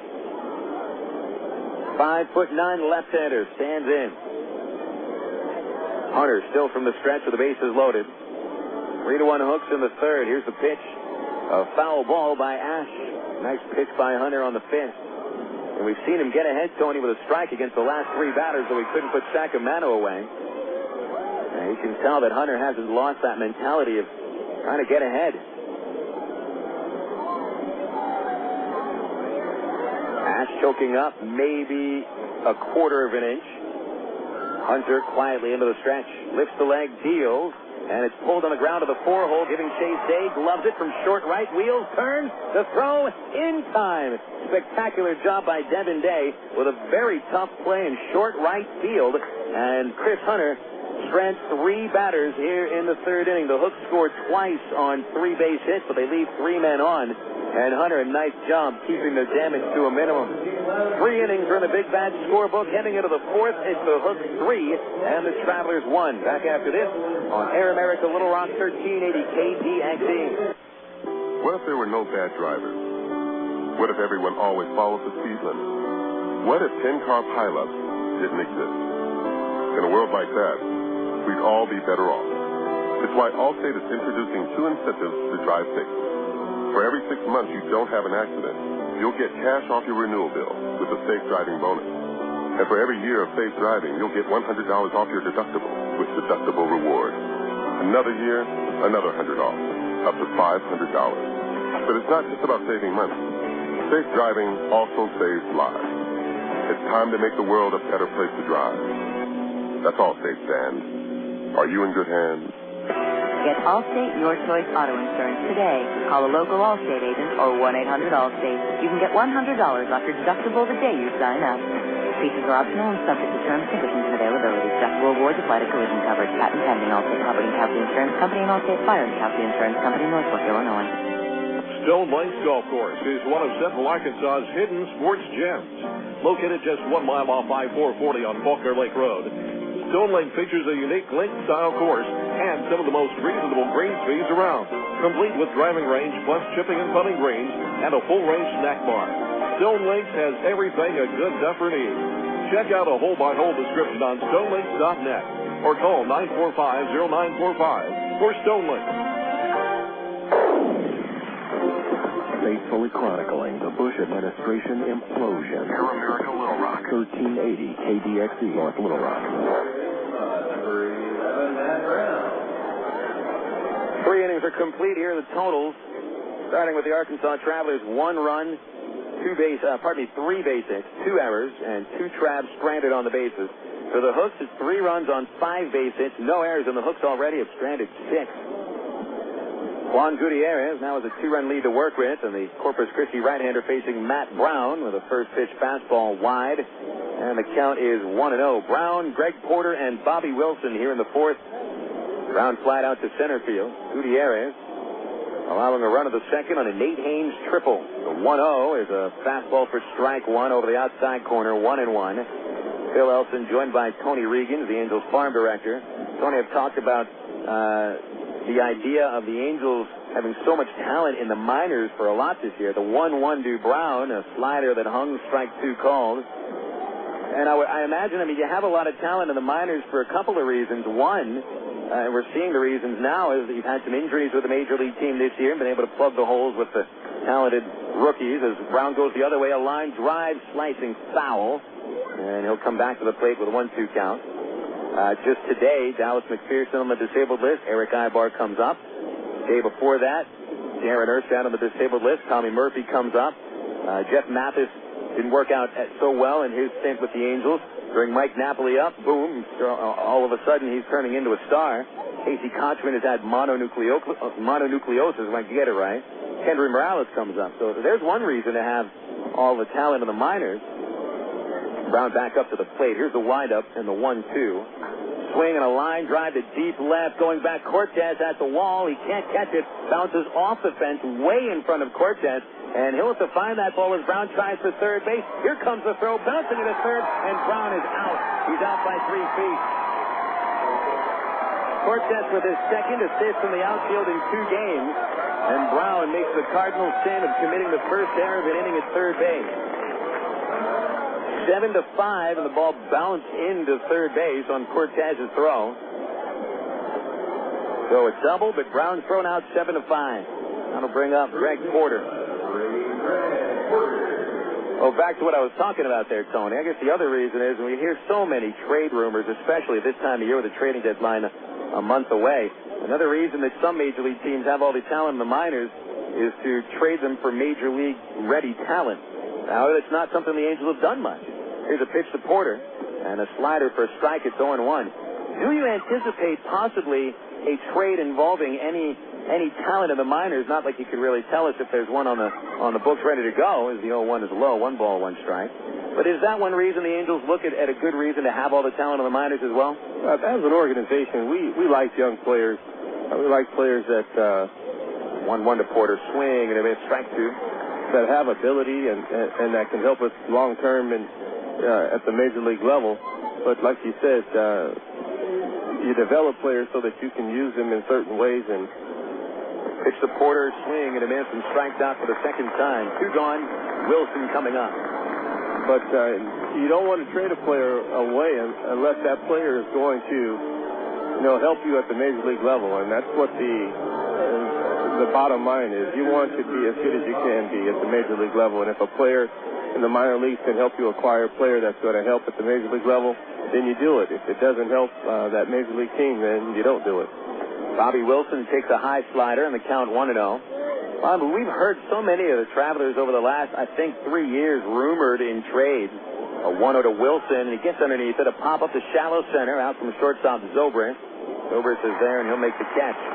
Well, the inning is over, but it started with a boom by Matt Brown. However, attempting to get to third with a triple, he is thrown out. Next 2 batters down in order. No runs, 1 hit, nobody left in the 4th. Bottom of the 4th for the Hooks coming up. It's 3-1 Corpus Christi on Air America, Little Rock, 1380.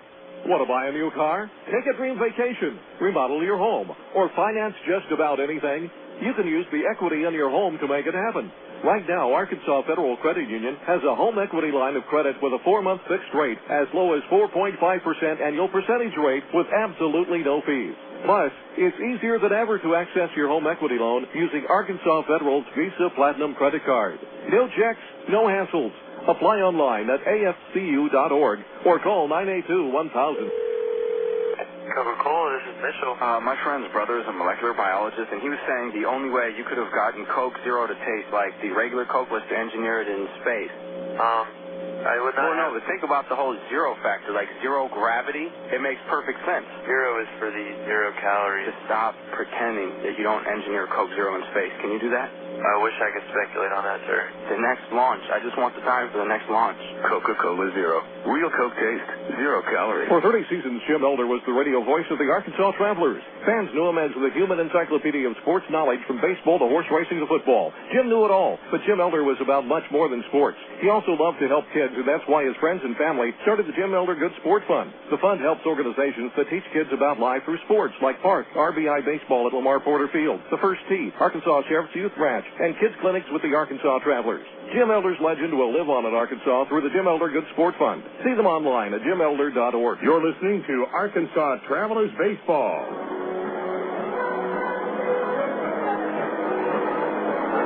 Back at Whataburger Field in the bottom of the fourth inning, the Travelers trailing by 2. 3-1, Corpus Christi leading. Here in the bottom of the fourth inning, Chris Hunter will be facing the top of the order, Josh Anderson, Ben Zobrist, and Hunter Pence. I'm Phil Elson, joined by the Angels farm director, Tony Regan, who's been here for the entire series. A chance to head back home tomorrow after what has been, I think, a long trip. Tony was at the All-Star game on Tuesday, and now is down here at Corpus Christi. So, as a man who is pining for the beautiful alleys and streetways of Orange County, California. Anderson, the leadoff batter, is 0 for 2, and Hunter's pitch up high, ball 1. Continuing our conversation from last inning, all the trade rumors that we hear in between innings, I brought up something that had happened a couple of years ago involving Jeff Mathis. Here's a 1-0 to Anderson, and the low and away ball 2. I would remember turning on ESPN, and Peter Gammons every night almost was announcing the trades for the Angels himself. And rumors are a part of baseball. I mean, it's a part of any industry, really. The 2-0 just missed low and away, ball 3. But, I mean, do you believe, are the rumors just that? Are they rumors, or are these guys sometimes creating things as something to have to talk about? I think they are just rumors. 3-0 is a strike, 3-1 to Anderson. With our general manager, he plays things very close to the vest, and if there's something that's going to happen with the Angels, it's more likely than not it's not public. 3-1 pitch, fouled straight back by Anderson, 3-2. Hey, you're definitely right about that. It's one thing that I've always really respected about Bill Stoneman is, first of all, whenever you ask him a question, he thinks about the answer first, and then he will give you a straightforward answer. Here's a 3-2 to Anderson, and it's a slicer foul down the left field line into the seats, takes a bounce off the railing and out of the concourse. But no team really wants their business aired in the public forums of ESPN and websites. 3-2 to Anderson. A little fist to the shallow left, charging Bacon, has to play it on a bounce and a leadoff hit for the hook center fielder. Anderson with his first hit of the game, and the Hooks with their 6th.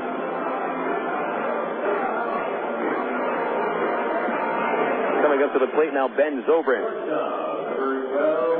Well, Tony, I guess we'll find out if anything is in the works sometime over the next month. I still tell people who ask if there's going to be any blockbuster trades involving Travelers or former Travelers. The biggest trade I can remember the Angels making was one that was barely even on the radar in 2001. Here's a pitch with a runner going, pitch out. Here's the throw from Wilson. The tag applied by Day, and Anderson is dead meat at second base. Caught stealing 2-4. Perfect guess by Hunter and Wilson, and a great throw by Bobby. Anderson caught stealing for the 8th time. 1-0 on Zobrist, who has walked and hit a comebacker. That trade I'm talking about involved 2 players, and nobody knew who they were when it was done. And they all know who Sean Figgins is these days. Sean Figgins for Camara Barti at the deadline in 2001. Pitch inside to Zobrist, and it's 2-0. But other than that, there haven't been these big blockbuster deals involving the Angels, but the Travelers' previous affiliate, the Cardinals, they like to play poker. The 2-0 pitch. There's a strike over the outside corner, 2-1. And when it comes to trades, you're not involved in that stuff, are you, Tony? It depends on if there are minor league players that are involved. Bill will come and ask me my opinion on that player, or if we're deep enough to... 2-1 is pulled fouls. 2 balls, 2 strikes. Deep enough to absorb the loss of that player. Again, I think he's the ultimate poker player. He plays everything pretty close to the vest, and if things are going to happen, you don't know about it until the very last minute, let me tell you. Bill Poker faced Stoneman. The 2-2. Change up high and away, ball 3. I think one of our big acquisitions was Vladimir Guerrero. When we acquired him, I don't think anybody in baseball knew we were after him. And 3-2 pitch, ground ball to the hole at second base. Porter was going to go after it, backs away. Day has to dive for the ball, and it's past him into right field. And a base hit for Ben Zobrist, his first of the night. Porter may or may not have had a play on that one, but he backed off. And so we'll never know. That'll bring Pence to the plate. That's true. I can remember when that signing came, And you read on the internet that the Angels signed Vladimir Guerrero, and you can remember, well, I'd heard about the Mets, I'd heard about the Yankees, but, you know, the usual teams, the Red Sox. And how do the Angels get involved in that? And then, of course, there's Bartolo Colon as well. Hits to Pence, is hit deep to left field, a very high fly ball. It's a no-doubt shot. A two-run homer for Hunter Pence, falling in front of the scoreboard. There's the big blast that the Hooks have been waiting for. That makes it a 5-1 lead for Corpus Christi on Hunter Pence's 19th home run of the season, which ties him to the lead with Tulsa first baseman Joe Kishansky.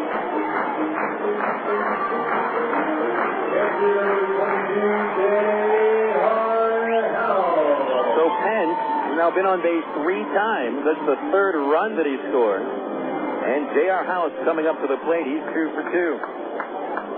5-1 the Hooks. And Hunter's pitch is a slider for a called strike. The Travs have to fight back in this one. It's a tough pitcher in Juan Gutiérrez. 0-1 the count, and Hunter delivers. And House swings and misses at the breaking ball. Strike 2. But as I mentioned at the start of our chat about this subject, Tony, I mean the Angels, I think they're starting to see the fruit of their labor. The 0-2 to House, swing and a miss, strike 3. And that is Chris Hunter's first strikeout of the night, and takes care of House on 3 pitches. Cortez coming up next. Now, you remember in the 0-2 season where we saw Lackey, Donnelly, Francisco Rodriguez, and Biggins go up and really produce. Now you've got guys like Rob Quinlan who've been really not everyday player, but he's been very valuable. You've seen Ibar and Kendry Morales up there. Mike Napoli performing very well. Of course, Jared Weaver. So it really looks like all the talent that's come through, they're really pushing the envelope up there, and they're pushing some of the veterans, I think. Cortez takes low and inside, ball 1. Yeah, it's fun to watch, to see kids that you've been involved with for a number of years. The 1-0, pulled to the ground to first base. Porter makes the play, and he'll walk it to the bag himself. Start to make an impact, and a positive impact at the major league level. They certainly have done it. We talk about it every single night on the Angels Ag-Pro Farm Report.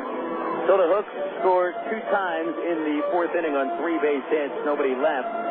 After 4 innings, it's the Corpus Christi Hooks 5 and the Arkansas Travelers 1. Back after this on Air America, Little Rock, 1380 KDSC. My mother said, no daughter of mine is driving a truck. I'm an 18-wheeling, double-clutching lady truck driver. There's nothing else I'd rather be doing. VC powder is this trucker's best friend. My day starts at 4 a.m. and ends 12 hours later. Out here on the road, there's a million things that's happening at once. I take VC for stress headache, backache. I just can't pull over when my head's pounding. The reason I take VC is because it's fast and it works. I'm Carolyn from Asheboro, NC, and my pain reliever is VC. Uses direct. Ag-Pro knows your patient. You've had your eye on a certain green and yellow tractor for some time now. But here's a thought. Visit your local John Deere dealer for an innocent test drive. Sit in that yellow seat and feel that rugged quality. Then run the numbers. You may find you've underrated the value of a John Deere and overrated the value of patience. After all, nothing runs like a Deere. Test drive the John Deere of your choice today at Ag-Pro Central Arkansas, 10504 Maumelle Boulevard, North Little Rock. Of all the days of the week, it seems that Mondays are everybody's least favorite day. Well, the Travs and the Arkansas Democrat-Gazette have a reason for baseball fans to look forward to Mondays. That's because Mondays are Democrat-Gazette family night here at the ballpark.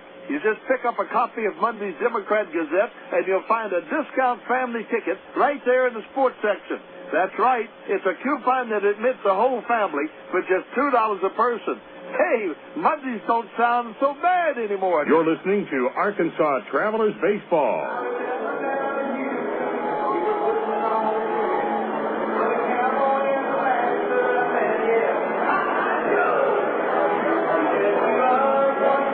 Back to the 5th inning. Travelers down by 4 runs. Corpus Christi 5, Arkansas 1. Hooks putting up 2 runs in the 3rd, 2 runs in the 4th. A little distance between them and the Travelers. The Travs, who have hit the ball fairly well against Juan Gutiérrez, are going to have to start turning some of those base hits into runs. The only run of the game for the Travs coming on an RBI triple off the bat of Nate Haynes. Haynes will lead off the 5th. And Juan Gutiérrez goes to work. The big right-hander's first pitch of the inning is lined back up the box for a base hit, and Haynes is 2 for 2. Haynes right on the ball. Haynes now with 6 hits in his first 12 at-bats back with Arkansas. Take a look at the Southwest Airlines Texas League scoreboard. There was a final today out of Tulsa with the Tulsa Drillers shut out Midland 4-0. Actually 3-0. All 3 runs coming on Kristen Colonel's 3-run homer. Here's Pauly for the Travs, left-hand 8-hitter. Gutiérrez will throw over to first base, and crawling back in is Haynes. Ubaldo Jimenez struck out 10 batters in 5 innings worked, and the Tulsa right-hander is the first pitcher in the league to 9 wins. Lowered his ERA to 2.45, second lowest in the league. Pauly popped up in the second. He is 1 for 14 here at Corpus Christi. Gutiérrez with a pitch into the dirt dug out by House, keeping Haynes at first base. Ball 1. Also a final score coming from Wichita, where the Wranglers finish off a 4-game sweep against Frisco. A fielding error by Frisco first baseman Jim Fasano allows Billy Butler to score the winning run in the 9th to break the 1-1 tie. A 1-0 pitch, Haynes running. Pauly swings, fouls it back. 1 ball, 1 strike. So the Wranglers are the first team to 4 wins in the second half.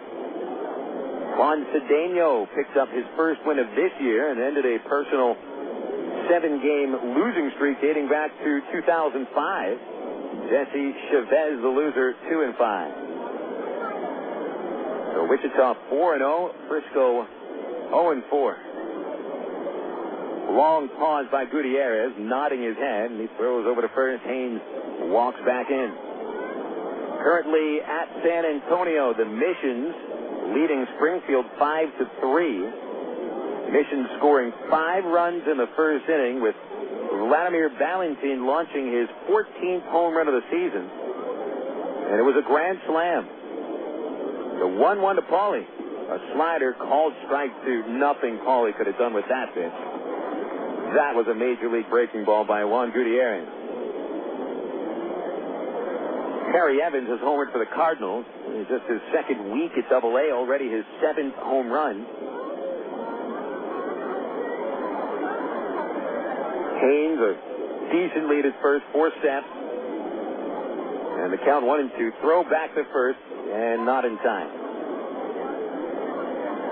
The Angels lost today 9-7 against the Arizona Diamondbacks, breaking a winning streak of 3 in a row. Calvin Escobar allowing 8 runs in 4 2/3 innings for the loss. The 1-2 to Pauly. There goes Haynes. A swing and a miss for the strikeout. The throw to second is too high.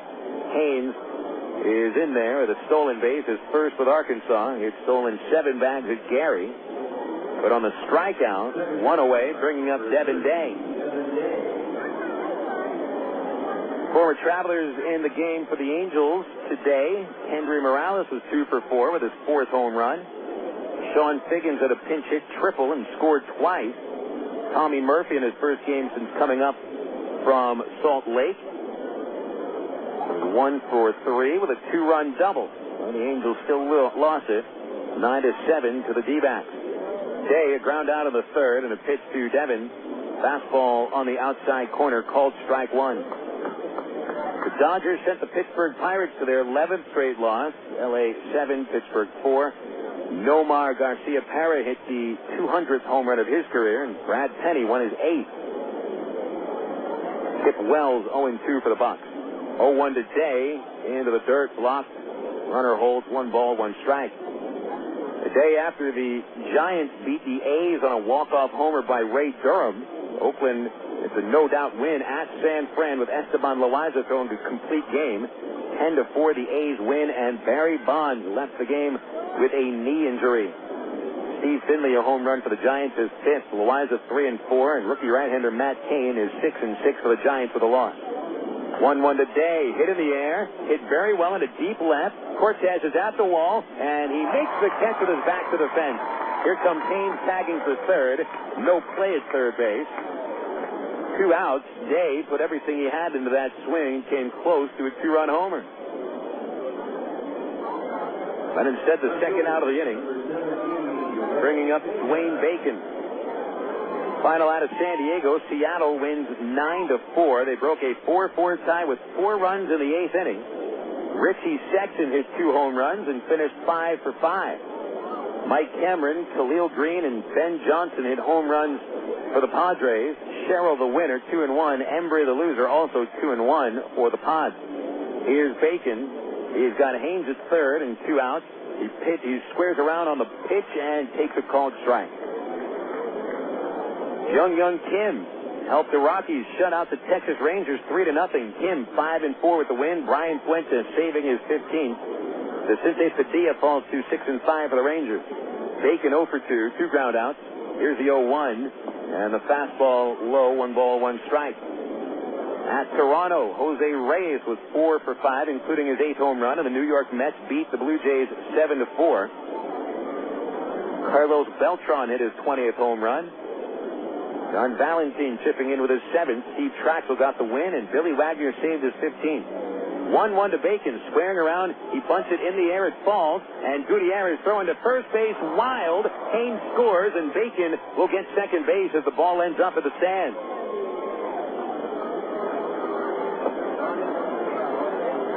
Well, I mean, Bacon had given away his idea of squaring around to bunt, and yet the corner infielders still were playing back.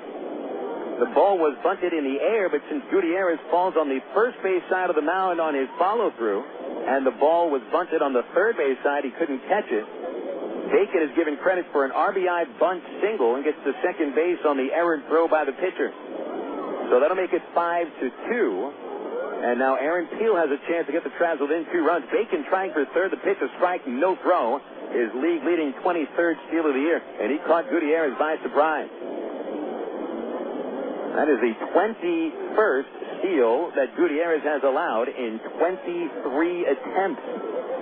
That's one thing the Astros certainly will be paying attention to. 0-1 the count on Peel. He's 1 for 2 and hitting the ball well. The pitch, swing, and a foul tip off the catcher, strike 2. Cleveland Indians beat the Indians 4-2 with Ken Griffey Jr. passing Mike Schmidt on the all-time home run list with his 549th career home run. Adam Dunn also went deep, his 24th of the year. Ramirez gets the win, 3-6.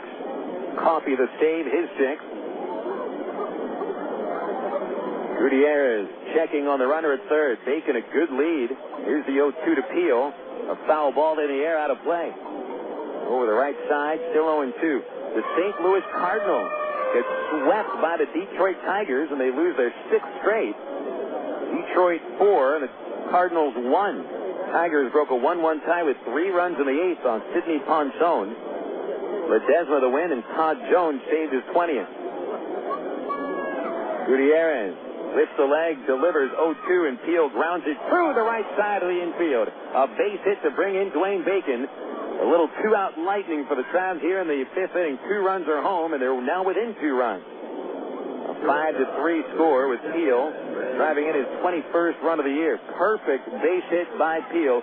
A great approach, taking a fastball on the outer half and driving it through the right side of the infield. Now it'll be Brandon Wood coming up to the plate representing the tying run. Peel will lead away from first base, held on by Nicholson. Wood is fly to left and popped up. He's 0 for 2. The stretch, and here's the pitch. Low and away, ball 1. A slider missing the outside corner. The Atlanta Braves beat the Devil Rays 4-1. First major league start for the Brave right-hander Chuck James, and he took a one-hitter into the 7th and picked up a win. Here's a 1-0 pitch to Wood. Swing and a miss. And Gutiérrez pulled the string with a changeup. 1 ball, 1 strike.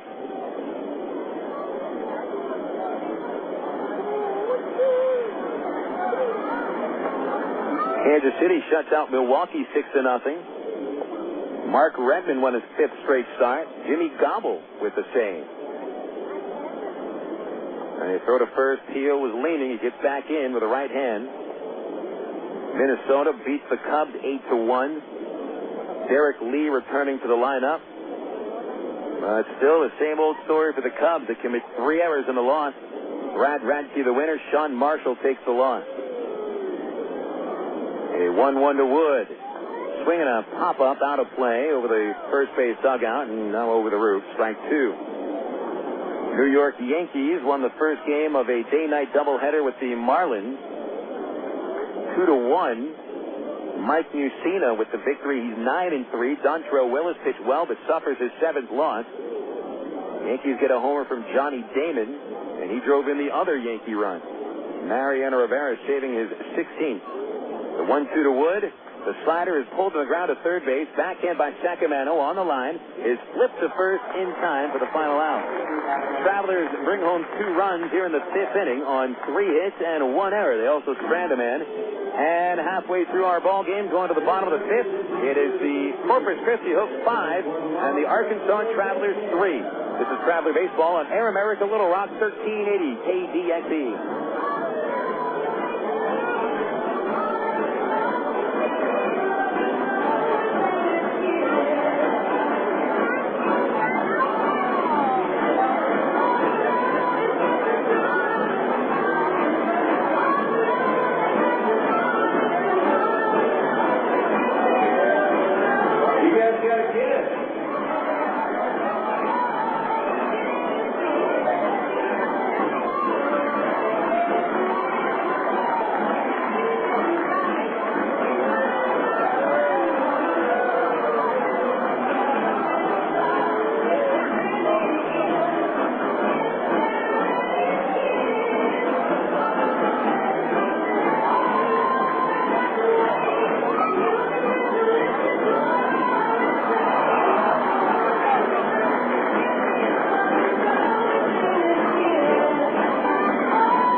Bottom of the 5th inning here at Corpus Christi with the Arkansas Travelers trailing the Hooks by a score of 5-3.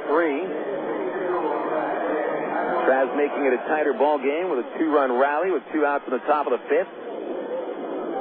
Another hit, buddy. Large Walter Young steps into the batter's box leading off the bottom of the 5th. He drove in 2 runs with a bases loaded single in the 3rd and is 1 for 2. Chris Hunter delivers a slider low. Hunter in 4 innings has allowed 5 runs on 8 base hits. All 5 runs are earned. Here's the 1-0 pitch. Young takes it into the dirt. Ball 2. Finishing off the Southwest Airlines scoreboard.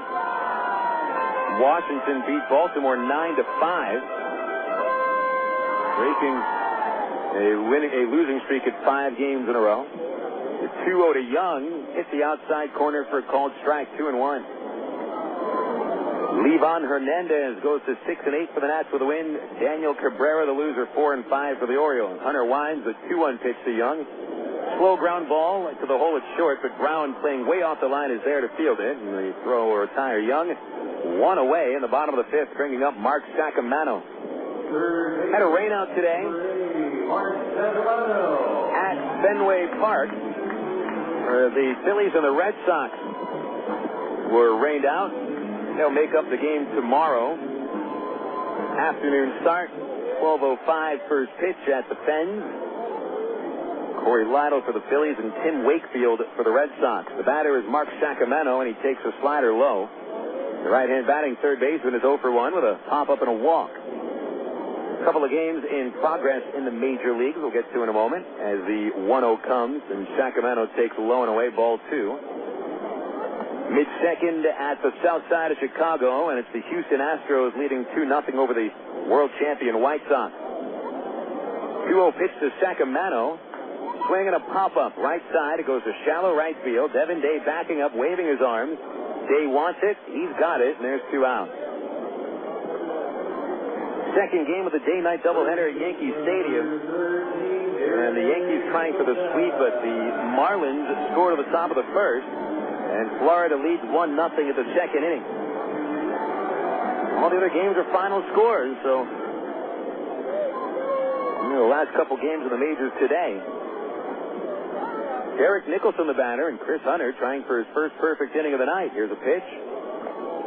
Just missed low with a slider. Nicholson a double in the second, a pop-up in the third. He is 1 for 4 in the series. Left-hand batter, nobody on base, and Hunter from the windup, the 1-0. He's low, ball 2, 2-0. Hunter started off 2-0 against every hitter in this inning, but he's young to bounce out, and Saccomanno to pop up. The 2-0 pitch to Nicholson is chopped to second base. Day waiting for that one to the cut of the grass. He makes the play and flips for the out. 3 up, 3 down, an easy 5th inning for Chris Hunter. So we'll go to the 6th inning. It's still 5-3. The Hooks on Air America Little Rock 1380 KDXE. You know, to become the best barbecue restaurant in Little Rock, it takes dedicated people like us here at the Pig and Chick that are willing to wake up with the pigs to make sure that we bring home the best of the best in them hogs. Now, it's not the job for everyone, but you got to do what you got to do to make sure that every day is the best dang hog day ever. And here at the Pig and Chick, it's always the best. We slow cook our barbecues daily, making sure that it's lip-hugging good. Heck, we're known as the Great American Barbecue House here in Little Rock. We're also known around these parts as having the best dang catfish anywhere. So no matter what you're in the mood for, ribs, catfish, chicken, here at Pig and Chick, you'll always get the best meal in town. So come join us for lunch, dinner, or even let us cater your next event. Here at Pig and Chick, we take catering seriously, and we're going to make sure that your event is a huge success. Pig in or pig out at Pig and Chick, located at 7824 JFK in Sherwood. Call us for takeout at 834-5456. And it's the same number for catering, 834-5456. Here at Pig and Chick, people start pigging out at 10:30 a.m. daily and don't stop till 9 p.m. Oh, by the way, did I mention the catfish?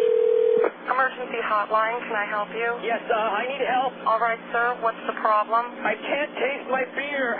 I feel it in my mouth, but there's no taste. Okay, sir, this is what I want you to do. Put the bottle down and step away from the beer. Okay. Walk straight to the corner store and pick up a 6-pack of Miller Lite. Okay. Don't worry, it's going to be all right. Next time, try the light beer that actually tastes like beer. Great tasting, less filling Miller Lite. Miller. Good call. Miller Brewing Company, Milwaukee, Wisconsin. You're listening to Arkansas Travelers Baseball.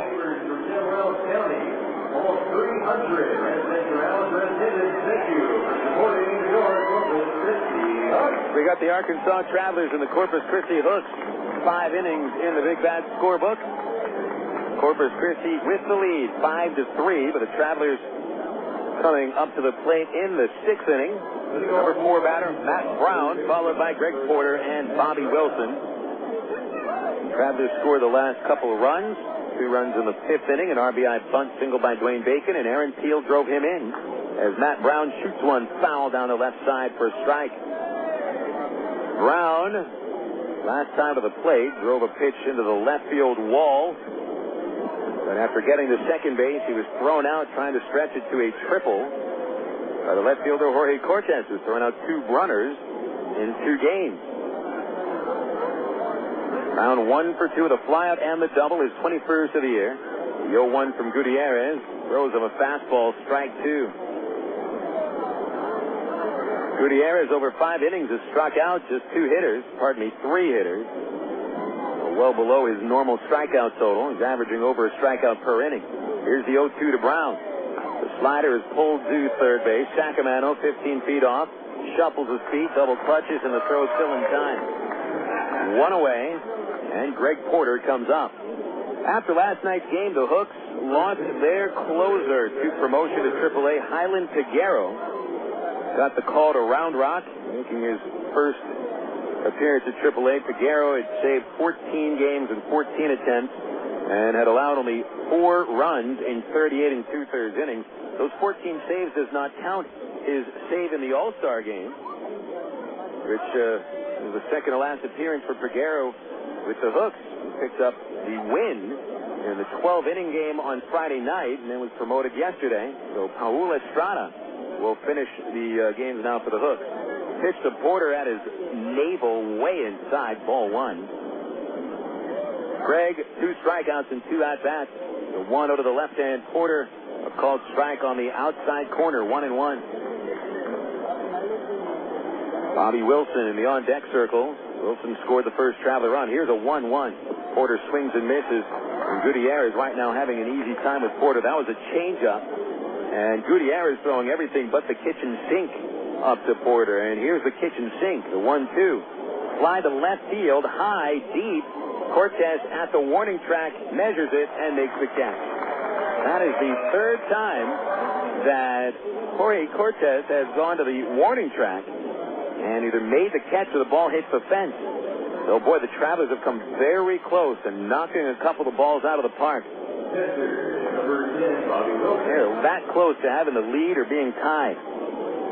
Here's Bobby Wilson, 2-out single in the second, and he scored on the Haynes triple. Pitch to Wilson, swing and a miss. And the momentum of his big cut carried him over the plate. Well, you got Haynes on deck. He's 2 for 2. Wilson hitting the ball very well with a hit in 8 of his last 9, counting today. 0-1 pitch, popped out of play, and Wilson stays alive with a foul ball. Strike 2.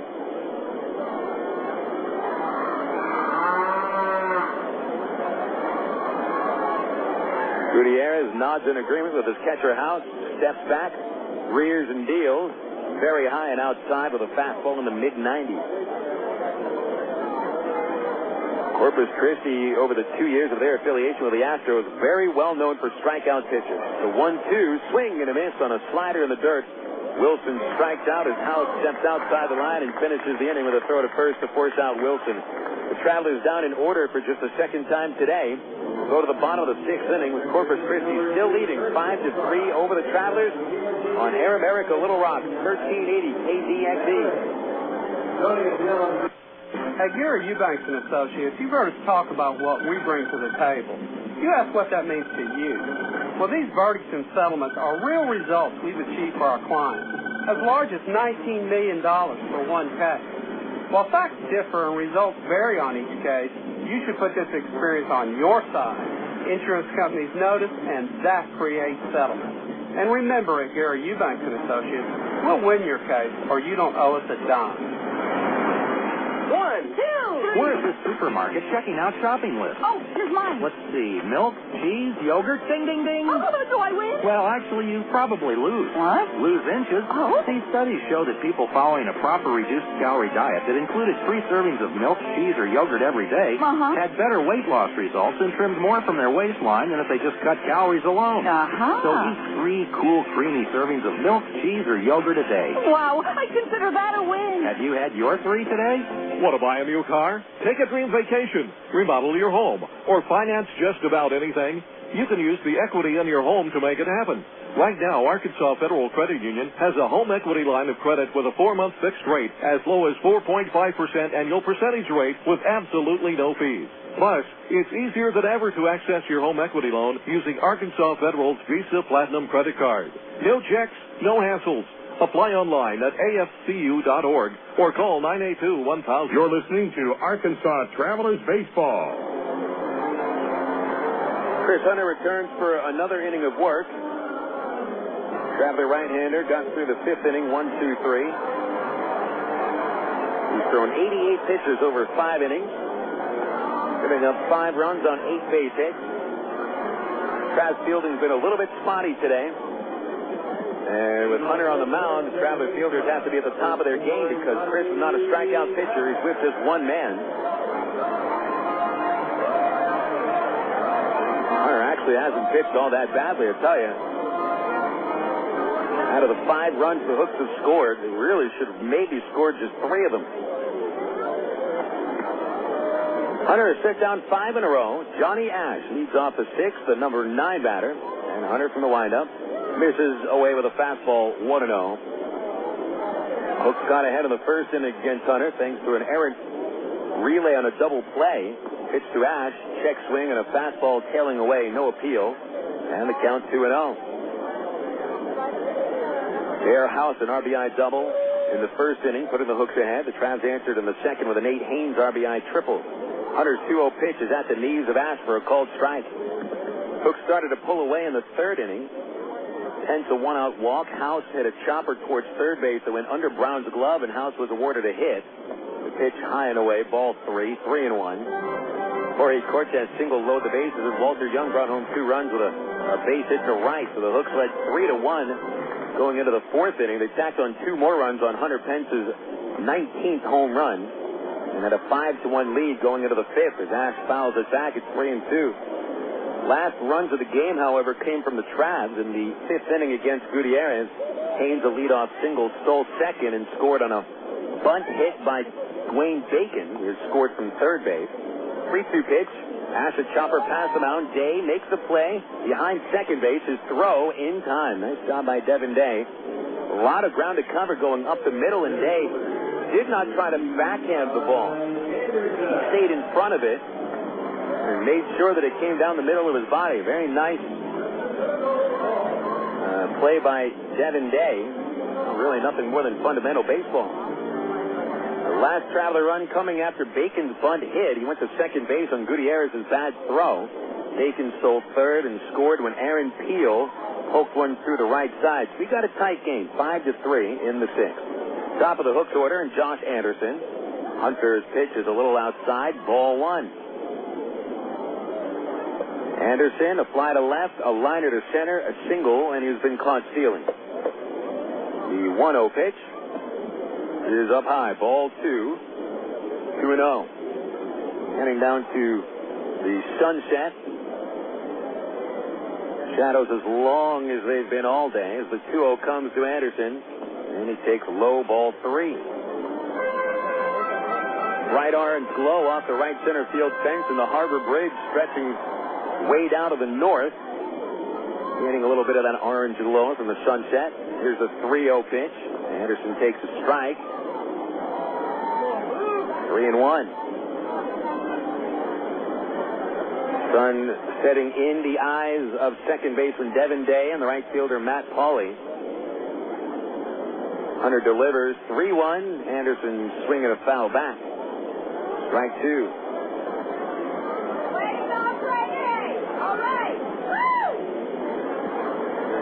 There's a little bit of a cheer for the ball boy out of the third base dugout. 3-2 pitch. Chopper into the hole at second base. Day chasing it, gloves it in short right, quickly throws, and the stretch by Porter in time. Great play by Devin Day, who has now handled the last 3 outs. 2 away in the sixth inning. Day had a nightmarish first inning, committing 2 errors. But since then, he's been anything but a nightmare at second base. He's handled some extremely tough plays. 2 outs in the sixth inning to bring up Ben Zobrist. Will Bingham up too. Zobrist a walk in the first, hit to the mound of the third, singled in front of Pence and scored on the fourth on his home run. Pitch on the way to the left-hander, up high.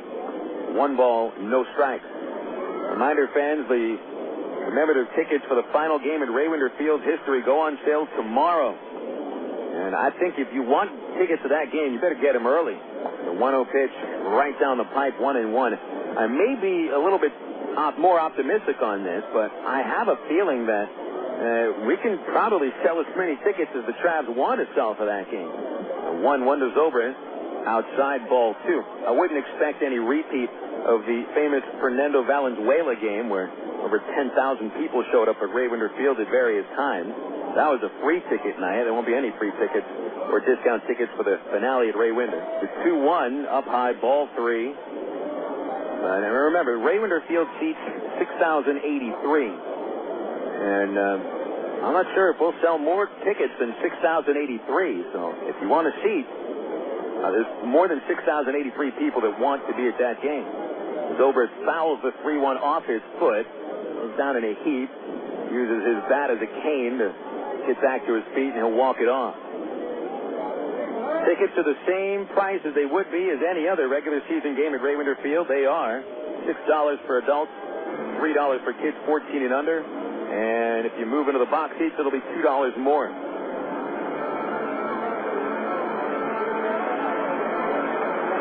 You can get your tickets by showing up at the Raywinder Field box office or call us up at 664-1555.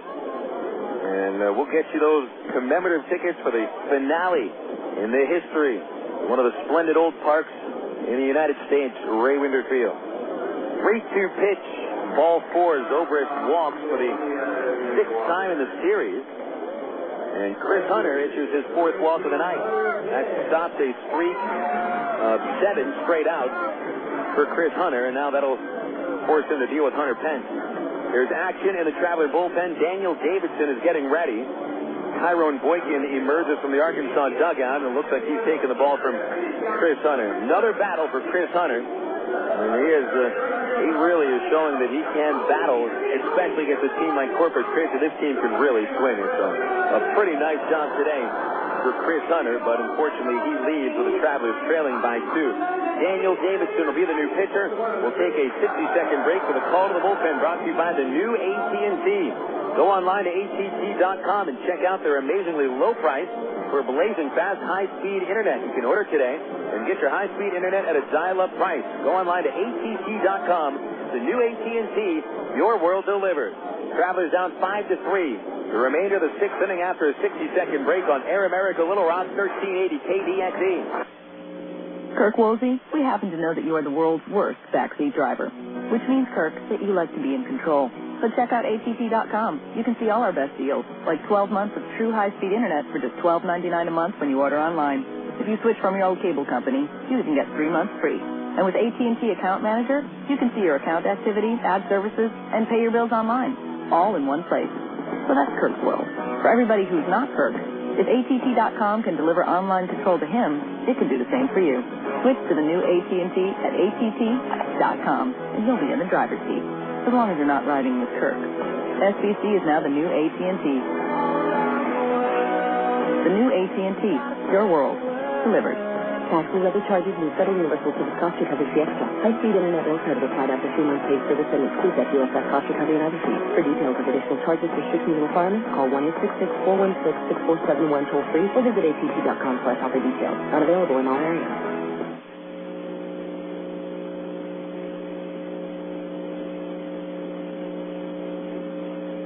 He hooks Hunter Pence.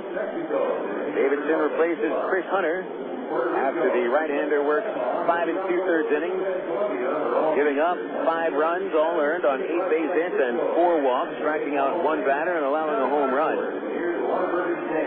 Davidson makes his 2nd appearance of the series. He pitched 1 scoreless inning on Thursday,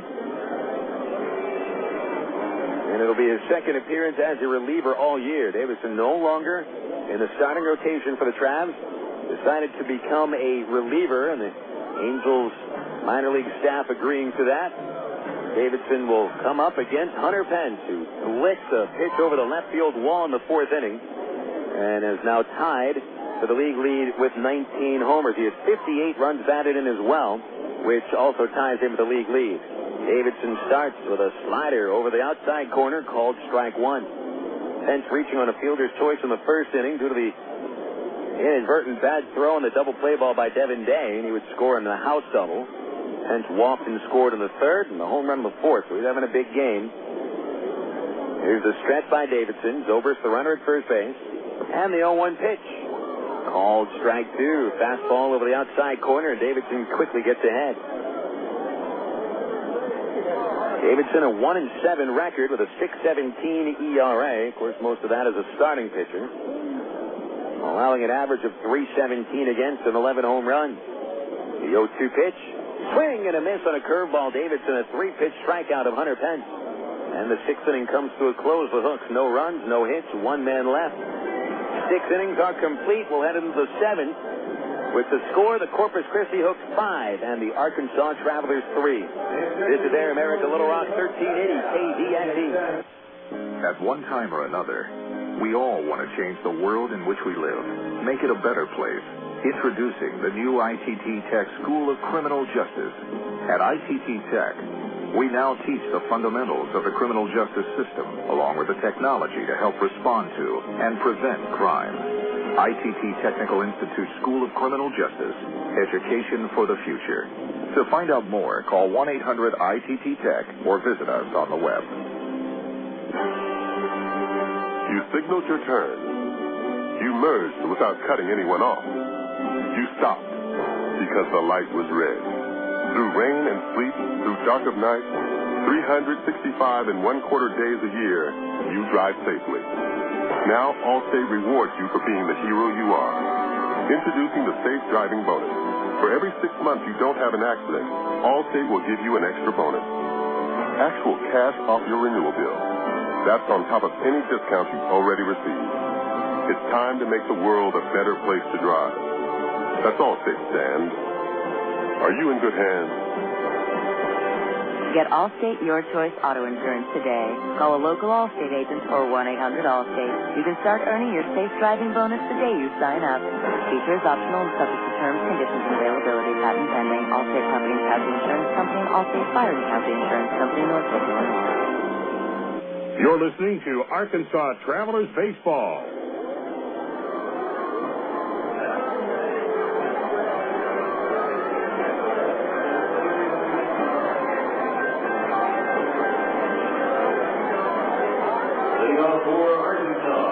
Innings in the scorebook. The Travelers trailing 5-3 here at Whataburger Field in Corpus Christi. It's the totals here. Starting with the visiting Travelers, 3 runs, 7 hits, 2 errors, stranding 3 men. Nate Haynes leading off the 7th. Juan Gutiérrez winds and delivers. Haynes takes a fastball under the armpits on the inside corner, strike 1. Hooks totals 5 runs, 8 hits, 1 error, leaving 7 men aboard. Haynes is 2 for 2 with a triple and a single. Pops one out of play, and now in the hole 0-2 against Gutiérrez. Gutiérrez has started the game by retiring the first 5 batters he faced, and he also had set down 8 of the first 10 men. So the Travelers hit him pretty well. Here's an 0-2. Swinging a fly ball into shallow center. Charging is Anderson. He can't get there. Ball's in front of him. Haynes 3 for 3. And now Haynes has 6 base hits in his last 8 at-bats. So Haynes aboard. Tying run comes to the plate. Matt Pauley standing in. And the Hooks get a little action in the bullpen. With Gutiérrez pitching in the 7th inning.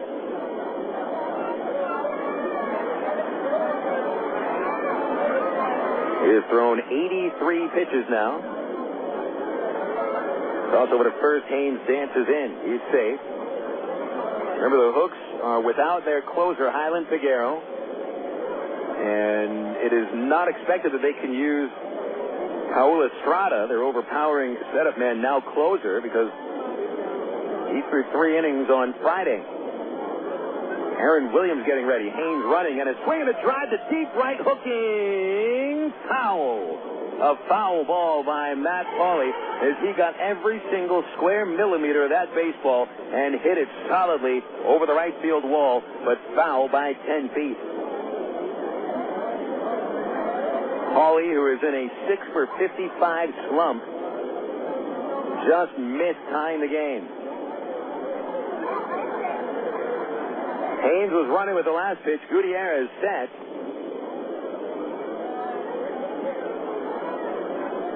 Nods his head 3 times, throws to first. Haynes back in, standing up.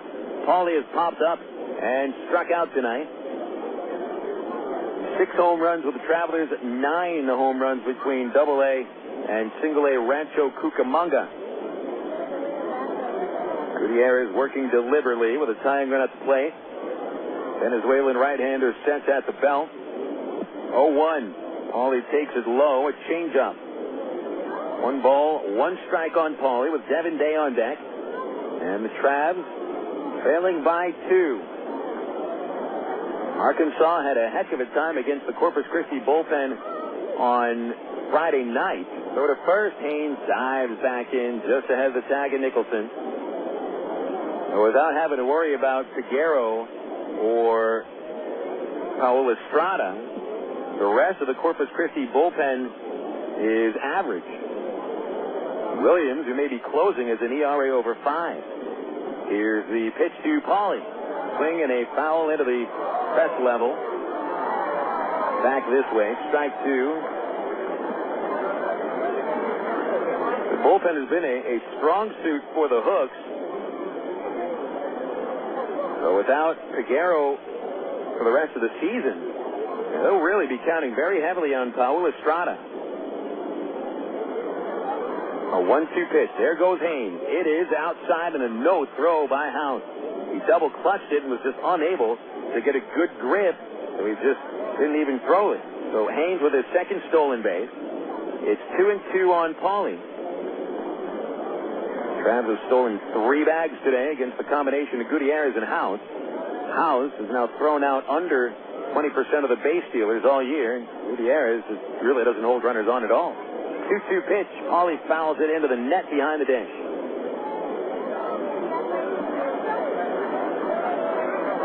Still 2-2. It'll be Day followed by Bacon and Aaron Peel. Leaders tonight for the Travs, Nate Haynes 3 for 3. RBI and a run scored, 2 steals. Aaron Peel is 2 for 3 with a run batted in. Dwayne Bacon an RBI, bunt single, and a run scored. Haynes is second, leading away. Holding on is Zobrist, but not really close to him. 2-2 pitch, pulled on the ground, diving stop behind first by Nicholson. That saves the run as he beats Pauly to the base. But at least Haynes advances from second to third, and a spectacular diving play by Nicholson, taking away an extra base hit and an RBI from Matt Pauly.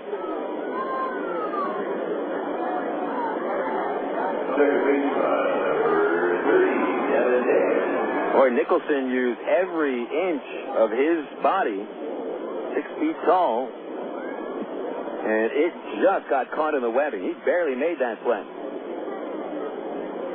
Here's Devin Day. Infield cheats up a little bit, but Ash will stay a couple of steps behind the second base line. Other infielders are even to the bag. Here's a pitch. Inside, ball 1, turning Day away. Day is 0 for 2. He has grounded a shortstop and drove a pitch to the left field wall where Jorge Cortez made the catch against the fence. Day 4 hits in the series, 3 runs batted in. The 1-0 pitch to Devin. Fouled back off the aluminum facade, strike 1.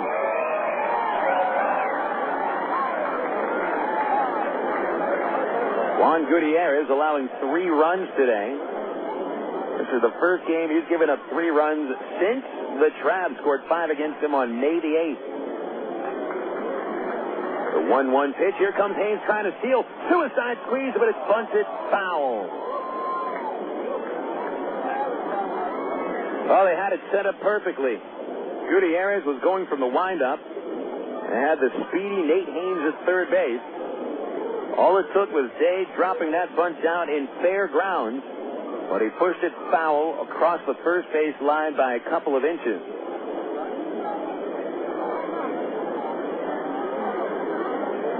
I'll tell you what, if Day just lets the pitch come to the catcher, there's a chance Haynes would have had a straight steal of home. That's how good of a break he got against Gutiérrez, who will now be working from the stretch.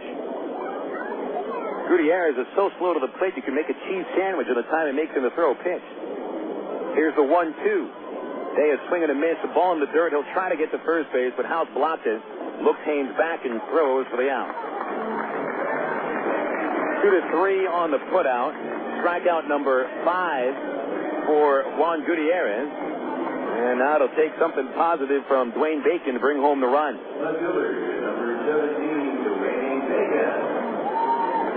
Boy, when you try for that suicide squeeze, you really only have 1 attempt.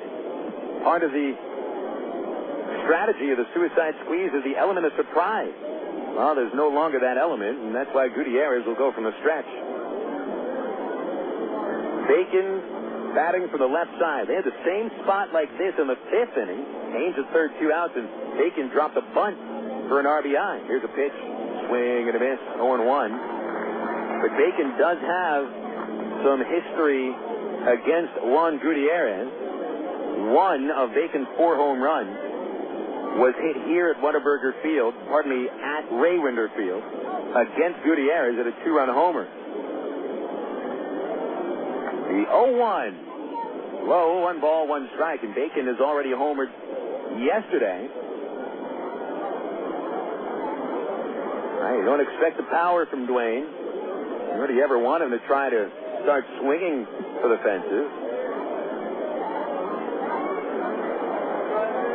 A couple of seagulls floating around the infield, making their way back out to center. The 1-1 pitch fouled over the roof of the press box as Bacon went after a fastball coming on his hand. 1-2 to count. I've talked before about Raywinder Field being somewhat of a bird sanctuary. Well, I think Whataburger Field is the sanctuary specifically for seagulls. As of now, there are about 15 seagulls walking around to the outfield. The 1-2 pitch to Bacon, swinging a little dribbler along the first base line, bouncing foul. There it is, quickly snapped up by Derek Nicholson before it went back into fair territory. During batting practice, there were at least 30 of those seagulls flocking around the outfield when Brandon Wood was hitting fly balls over the fence. And it's almost like these seagulls have a death wish. If I'm a seagull, this ballpark looks like a nice open spot. Got all this grass seed. I love grass seed if I'm a seagull. But during batting practice in the game, I'm as far away from here as possible. I'm going back home to my nest up in the Harbor Bridge. I'm not a seagull, though. 1-2 to Bacon. Up high, also inside at the fifth. 2 balls, 2 strikes.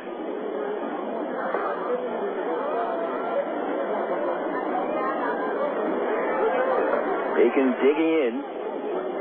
Gutiérrez dialed that last pitch to 94 miles an hour on the AT&T Yahoo radar gun. Here's the 2-2.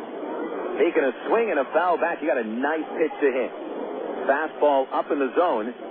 Bacon put his powerful swing on it. He's trying to drive that ball out of the infield. The Hooks 5 and the Travelers 3, top 7 here at Whataburger Field in Corpus Christi. Juan Gutiérrez, and probably his final inning of work, allowing a leadoff single to Haynes. Worked his way to third with a steal and a ground out by Pauly. And another 2-2 pitch coming. Low. He took a slider in the dirt, House pounced on it. And it counts 3-2. You got Aaron Peel on deck. Peel with a base hit and 6 of his last 7 at-bats. Time called at the mound. Gutiérrez asked for time and pays attention to his right shoe, which came untied. Gutiérrez drops the rosin bag as he stands on top of the hill. He'll go from the windup now. And he gets a good look at Haynes before the sign. Now the 3-2 pitch. Swing and a miss. The slider strikes him out, and Gutiérrez showing up Bacon by pumping his fist on the mound, and that'll end the 7th inning. For the Travelers in the 7th inning, no runs, 1 hit, and 1 man left. Going into the 7th inning stretch, it's the Corpus Christi Hooks 5 and the Arkansas Travelers 3 on Air America Little Rock 1380 KDXE. Is your house looking a bit under the weather? Have extreme weather conditions taken their toll on your home's exterior? The solution isn't more paint. It's weather-resistant vinyl siding from Sears Home Central. Call Sears now for a free in-home estimate at 1-800-531-7785. Sears Vinyl Siding resists tough weather and keeps your home looking great for years. It has the attractive look of freshly painted wood, yet you'll never need to scrape and paint your home again because vinyl siding from Sears is virtually maintenance-free. Best of all, Sears makes getting your new siding job easy and affordable. Just call Sears now for your free in-home estimate at 1-800-531-7785. Not available in all areas. Services and materials provided by a Sears authorized contractor. License numbers available on request. So if your house is looking under the weather, call Sears for vinyl siding now. 1-800-531-7785. That's 1-800-531-7785. Claude Markham on working in the United States Navy. I'm an aviation ordnance in 2nd class. It's an indescribable feeling being up on the flight deck and just being next to them, pulling the pin from the weapon launcher before they take off. It's a big rush inside, and not many people my age can do the job that I do out in the outside at such a young age. Most jobs reveal what you do. Ours reveals who you are. To learn more, check out Navy.com or call 1-800-USA-NAVY. Navy. Accelerate your life. Liberal Progressive Radio. It sounded like a dream come true. Air America Little Rock, 1380 KDX North Little Rock. The old seventh inning hoedown at Whataburger Field. I don't think they call it the seventh inning hoedown here in Corpus Christi, but that's what it is. A real old-fashioned hoedown in the middle of the seventh inning after they sing "Take Me Out to the Ball Game." Phil Elson with you, hoeing down into the bottom of the seventh inning, where the Corpus Christi Hooks have a 5-3 lead over the Arkansas Travelers. Daniel Davidson will come back for a second relief inning. Got the final out of the sixth, striking out Hunter Pence. J.R. House will begin the seventh, and Davidson delivers, and House hits a high fly ball in a right center. Very high, not deep. Nate Haynes gets underneath it and makes the one-hand catch for the out. One pitch, one out, and House is now 2 for 4. It looks like Juan Gutiérrez's night is complete. Finished his night by showing up Dwayne Bacon pumping his fist on the mound. Apparently, they call him the Caracas Cowboy here in Corpus Christi. Not impressed with the display of sportsmanship or lack thereof, but I'll tell you what, the kid's got some great stuff. Maybe he'll learn sportsmanship on his way up to the majors sometime soon. Jorge Cortez, the batter, he's 1 for 3 when taking a pitch outside, ball one. Cortez extended his hit streak to 21 games in a row with a base hit in the third. He also reached on an error and grounded out. The 1-0 from Davidson is a called strike on the inside corner. 1 ball, 1 strike on Cortez. Walter Young on deck. The Hooks haven't scored since the 4th inning. 1-1 pitch to Cortez inside. 2-1. San Antonio still leading Springfield, but now it's 6-4, the Missions. Missions put up a 5-run first inning. The 2-1 pitch to Cortez. Bouncer past the mound, but Wood has a play short. Charges, gloves, throws on the run, and there's 2 away. Cortez 1 for 4. Vladimir Valentin, a grand slam for the Missions in the first inning of the Cardinals have chipped away. Terry Evans, a home run, his 7th. Each team has committed 3 errors. 6-4 San Antonio in the 6th. Travs head to San Antonio right after tonight's game, beginning a 3-game set at Wolf Stadium tomorrow. Pitching matchup tomorrow night will be right-hander Rafael Rodriguez for the Travelers against the Mission right-hander Yorman Bizzardo. Walter Young goes after a curve, misses, strike 1. Young, a 2-run single with the bases loaded in the third. He's also grounded out twice. Driven in 4 runs in the series. Nobody on base, 2 outs. Davidson to the left-hander Young. Low, 1 ball, 1 strike. Tulsa shut out Midland 3-0 with Ubaldo Jimenez becoming the first Texas League pitcher to 9 wins. He struck out 10 batters in just 5 innings. A 1-1 pitch to Young, outside of the breaking ball, 2-1 the count. Kristen Colonel, a 3-run homer in the 4th for the Drillers as Tulsa wins 3 of 4 from Midland. Davidson with a 2-1 pitch. Young, a little ground ball outside third as he was unable to extend his long, strong arms. 2-2 count. Wichita wins in the bottom of the 9th inning over Frisco. An error by the Frisco first baseman Jim Fasano, allowing the winning run to score. Juan Cedeno, the winner, 1-5. Jesse Chavez, the loser, 2-5, and the Wranglers sweep the 4-game set from the Rough Riders. Lefty Davidson ready, and here's a 2-2 pitch to Young. Fastball right down the pipe, and Young is frozen as he looks at strike 3. Down go the Hooks in order in the 7th inning, taking us to the 8th. Corpus Christi 5 and the Travelers 3. This is Traveler Baseball on Air America Little Rock 1380 KDXE.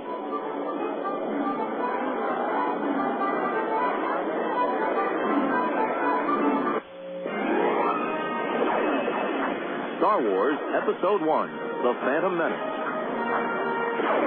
Apollo 13. Great films known for their award-winning special effects. The create the magic, Hollywood hires companies like Industrial Light and Magic. Industrial Light and Magic hires imaginative people like Aaron Fowle. Before he was a master of special effects, he was a media communications student at Webster University in St. Louis, where his talent took off. Today, he inspires the imagination at DreamWorks FKG. I'm Bob Costas, member of the board of Webster University. All Webster campuses around the world share the same belief. Education is more than just a degree. It's real knowledge for real-world success.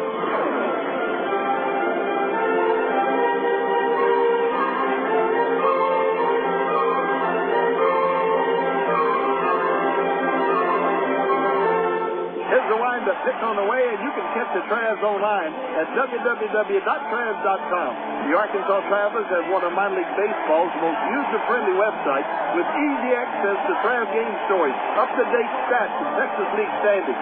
You'll be informed about the Travs online at travs.com. Purchase tickets, Travs souvenirs, listen to the game. Hey, if you could buy hot dogs and popcorn on the website, it'd be like coming to the old ballpark. See us online, www.travs.com. You're listening to Arkansas Travelers Baseball. 7 innings in the scorebook. The Corpus Christi Hooks 5, the Arkansas Travelers 3. Hooks leading the series 2 games to 1. Travs won yesterday 7-0. The Hooks winning on Thursday by a final score of 8-2. Corpus Christi winning a 12-inning game, 7-5 on Friday. And here's the last 2 innings of the series. Aaron Peel leads off the 8th. New pitcher for the Hooks. They go to the bullpen, bring out Aaron Williams. Call to the bullpen brought to you by the new AT&T. Talk, surf, watch, go, and save with the new AT&T. Peel leads off, takes ball 1 from Williams. Aaron Williams, a right-hand pitcher, 6'2", from Oakfield, New York. Peel has a couple of hits today, 2 for 3 with an RBI, and takes up high. 2 balls, no strikes. Aaron Williams, 23rd appearance of the season with a record of 1-3 and 3 saves. 2-0 pitch to Peel is at the knees with a slider for a called strike. Williams earned run average 5.02. Gave up a couple of runs in the 9th inning on Thursday, allowing a 2-run homer by Greg Porter. The 2-1, wide, 3-1. Brandon Wood and Matt Brown will follow. Williams might be on for a 2-inning shave. No one on in the bullpen right now. The 3-1 to Peel.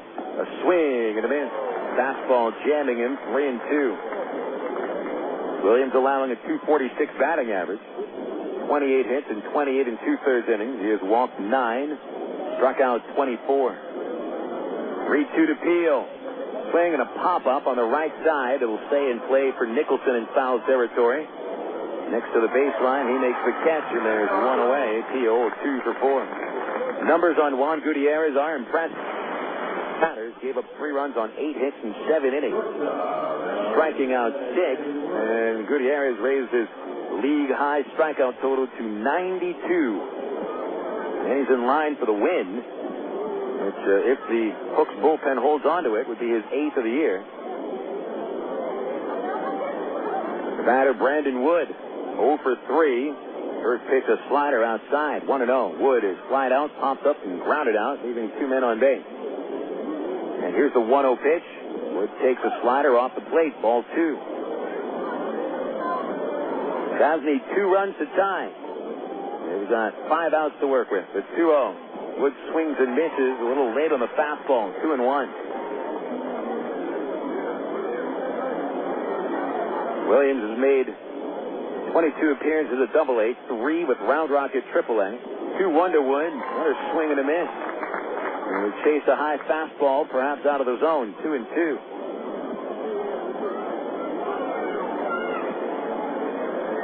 Two on the way.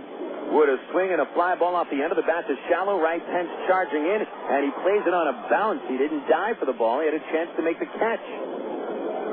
Base hit for Brandon Wood. And I'll tell you, Hunter Pence usually goes all out for everything. And I think maybe the reason he didn't dive for the ball is that Johnny Ash, the second baseman, was in his way. So Wood gets the little blooper into shallow right. And that's the Travs' 9th base hit. They're out hitting the Hooks 9-8. Well, the Hooks got a couple of hits when it really mattered. such as a 2-run bases-loaded single by Walter Young and a 2-run homer by Hunter Pence. Here's Matt Brown. Brown a double in the fourth, but thrown out trying to stretch it to a triple. Wood gets chased back into first as Williams throws over. Brandon back in. Brown is 6 for 16 of the series. 3 infield hits. He's driven in just 2 runs, both yesterday. He has homered 9 times on the year. First pitch, swing and a miss. Williams with a fastball up at the eyes of Brown, and he just couldn't lay off. 0-1 the count to the Traveler third baseman. Entered the game batting .292. 9 home runs, 34 runs batted in. Williams has given up 3 homers in 30 innings. The pitch, low and away. 1 ball, 1 strike on Brown.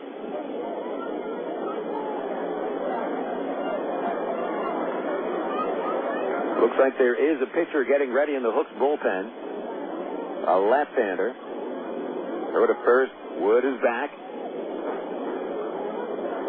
The Hooks have just 1 lefty in their bullpen. They took him off the disabled list today. Blake Allen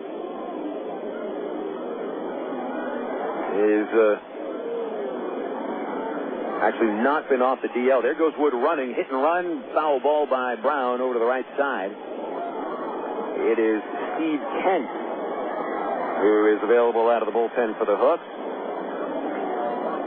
And Kent is throwing right now in the Hook bullpen in the left center field wall.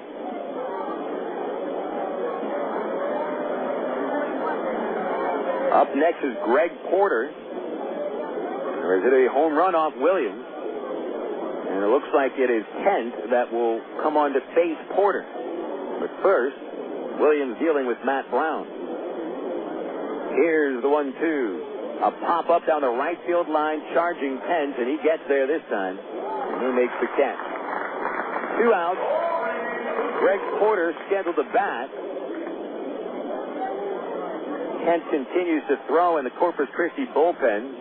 Hook manager Dave Clark has got his left foot on the top step of the dugout. Porter announced into the batter's box. It looks like he is going to get a chance to face Williams. Porter's 9th home run of the year went to left center field on Thursday night against Aaron Williams.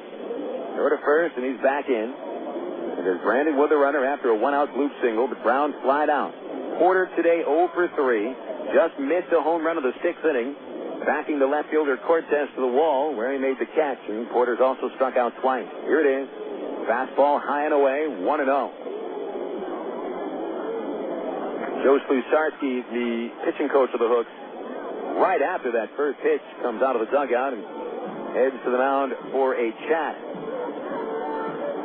Checking the Southwest Airlines Major League scoreboard, which is 2 games in progress, both in American League parks. The Astros take a 2-1 lead into the 5th inning at U.S. Cellular. The Florida Marlins, a home run from Miguel Cabrera, his 11th.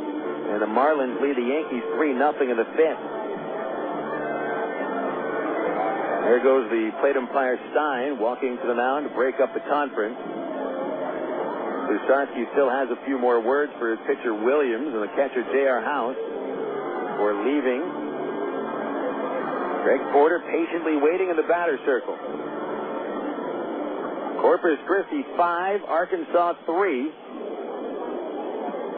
2 outs in the visiting half of the 8th inning, and the count 1-0 on Porter.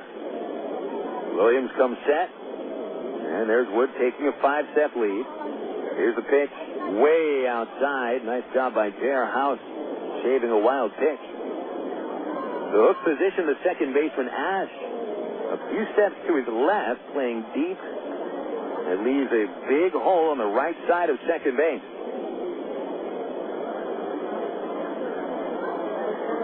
Also a nice gap in right center for Porter if he can yank one. The 2-0. Swing and a miss as he goes after a fastball. And that was where Porter likes it. Up around the letters. Maybe out of the strike zone, but Porter does like those pitches that sometimes are a little high. 2-1. Here's the count of the Travelers' first baseman. Porter on a 7-game hit streak, and it's on the line. The 2-1 pitch. A slider, ball 3, low and in. On deck is Bobby Wilson, who was also homered in this series. A 3-1 count on Porter. He is the tying run. Williams ready. There goes Wood. The pitch, cut on and miss. Houser throw to second base is a good one. The tag, hey! Wood steals his 9th of the year and his 10th try. That was a very nice throw by J.R. House. Perhaps the best throw we've seen him make this series. But Wood got too good of a jump for the throw to matter.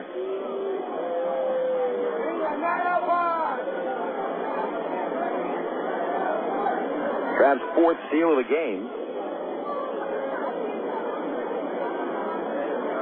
The count full on Porter with first base now open and Ash playing even deeper at second. Nicholson guards the line behind first. 3-2 pitch.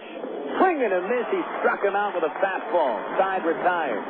No runs for the Travs in the 8th. 1 hit, 1 man left. And I'll tell you, Williams challenged Porter that time. Williams wins the battle this time. 5-3 Corpus Christi going to the last of the 8th inning on Air America Little Rock, 1380 KDXE. Coca-Cola, this is Mitchell. My friend's brother is a molecular biologist, and he was saying the only way you could have gotten Coke Zero to taste like the regular Coke was to engineer it in space. I would not. Well, no, but think about the whole zero factor, like zero gravity. It makes perfect sense. Zero is for the 0 calories. Just stop pretending that you don't engineer Coke Zero in space. Can you do that? I wish I could speculate on that, sir. The next launch. I just want the time for the next launch. Coca-Cola Zero. Real Coke taste. 0 calories. Ameripride Services is the linen and apparel company to get your team into a professional uniform program. Ameripride features a wide range of high-quality custom programs for the manufacturing industry, hospitality and food service, medical or dental uniforms, and professional and executive wear. Call 664-5575 to schedule a presentation with an Ameripride consultant. Also specializing in the finest quality table linens, rental mats, and restroom services. Call 664-5575 for Ameripride. Ameripride, the official garment supplier of the Arkansas Travelers. For 30 seasons, Jim Elder was the radio voice of the Arkansas Travelers. Fans knew him as the human encyclopedia of sports knowledge from baseball to horse racing to football. Jim knew it all, but Jim Elder was about much more than sports. He also loved to help kids, and that's why his friends and family started the Jim Elder Good Sport Fund. The fund helps organizations that teach kids about life through sports like Park, RBI Baseball at Lamar Porter Field, the First Tee, Arkansas Sheriff's Youth Ranch, and kids clinics with the Arkansas Travelers. Jim Elder's legend will live on in Arkansas through the Jim Elder Good Sport Fund. See them online at jimelder.org. You're listening to Arkansas Travelers Baseball.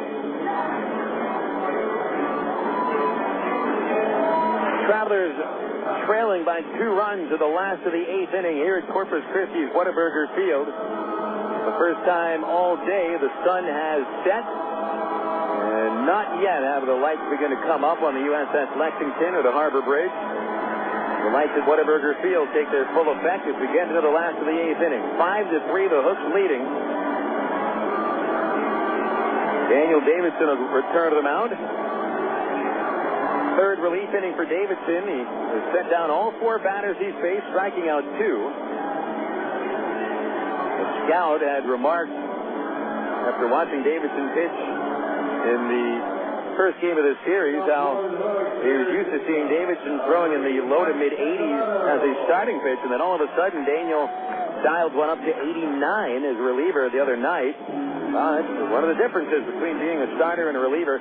Davidson used to be very good at stretching the game out and really showing various speeds on his fastball, but as a reliever, he's really giving it all he has. Mark Saccomanno leads off. The first pitch, a changeup, fouled back. Saccomanno 0 for 2 with a walk. Davidson, left-hander from Lynn Haven, Florida, comes into the stretch and delivers 0-1. Saccomanno takes the changeup, and that is on the outside corner, strike 2. Travis will have one more chance to make up ground on the Hooks. They're trailing by 2 at the moment. The Hooks do have a right-hander warming up at the pen. 0-2 to Saccomanno. Strike 3 called on the inside corner. Third strikeout for Davidson. Second by way of a called third strike. Here's Derek Nicholson. The pitcher warming up in the Corpus Christi bullpen is Paul Estrada. And that is very surprising to see Estrada warming up just 2 days after he threw 3 innings in the 12-inning affair on Friday.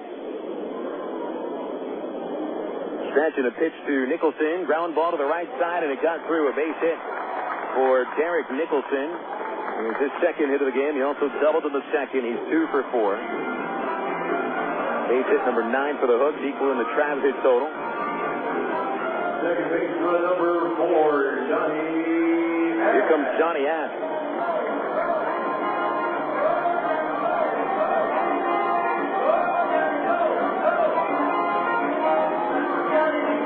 Well, Estrada threw 35 pitches on Friday. I guess this meant he needed just one day of rest, so the Hooks will use him for the ninth. Ash squaring, taking a slider outside, ball 1. Travs will have Wilson, Haynes, and Pauly. And remember, Haynes 3 for 3. But first, Davidson has to get through the 8th inning without allowing a run. Ash 0 for 3. Travs ready to guard a bunt. And the pitch, squaring, bunting, foul. Behind the plate, 1 ball, 1 strike. Well, the Hooks are going to play this for 1 run. Apparently try to set up Josh Anderson for the RBI chance. Anderson's hit the ball hard 3 times today.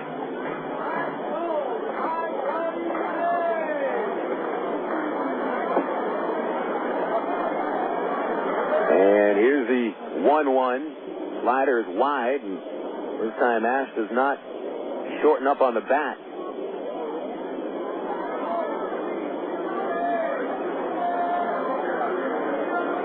Brown playing off the line. 1 step in. Middle infielders double play depth. As Davidson's 2-1 pitch, a broken bat flare into left at base hit. And that'll move Nicholson to second base, and the Hooks' 10th hit of the night. And they're set up at the top of the order for Josh Anderson.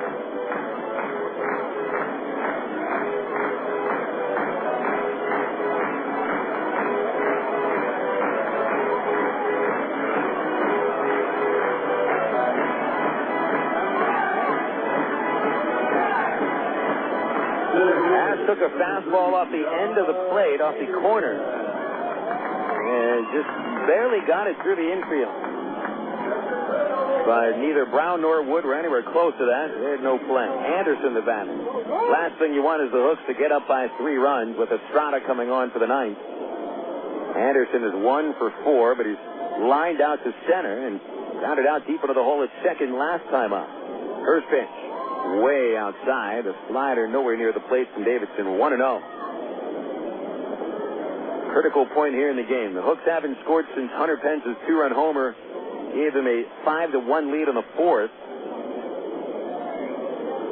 Travs have cut it to a 2-run lead. The 1-0 pitch. A swing and a miss by Anderson as he tried to uppercut the ball. And it is 1-1.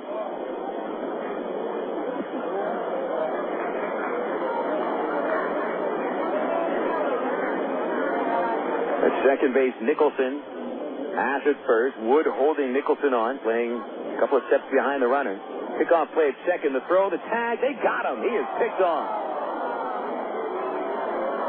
Nicholson tried to get the right hand in, but Davidson's throw was right on the money, and Wood put the tag down in a lightning shot. 2 away. 1-6 on the pickoff. 2 outs. And now just a runner at first. And here's Davidson's pitch to Anderson. It's slight foul into the luxury suite level above the third base seat. I tell you, I was going through the luxury suites yesterday here at Whataburger Field. All of them were unlocked. Leather chairs, big leather couches. They got to design their own furniture. Beautiful suites here. Here's the 1-2. Anderson is swinging another pop-up, this time over the suite in the third base side and towards the parking lot. One of the things they have at Whataburger Field that we will also have at Dickey Stevens Park is a suite that is for sale game to game. So if you don't want a suite all season but still want the luxury way to watch a ball game, you can still do it. Davidson to throw to first, and Ash back in.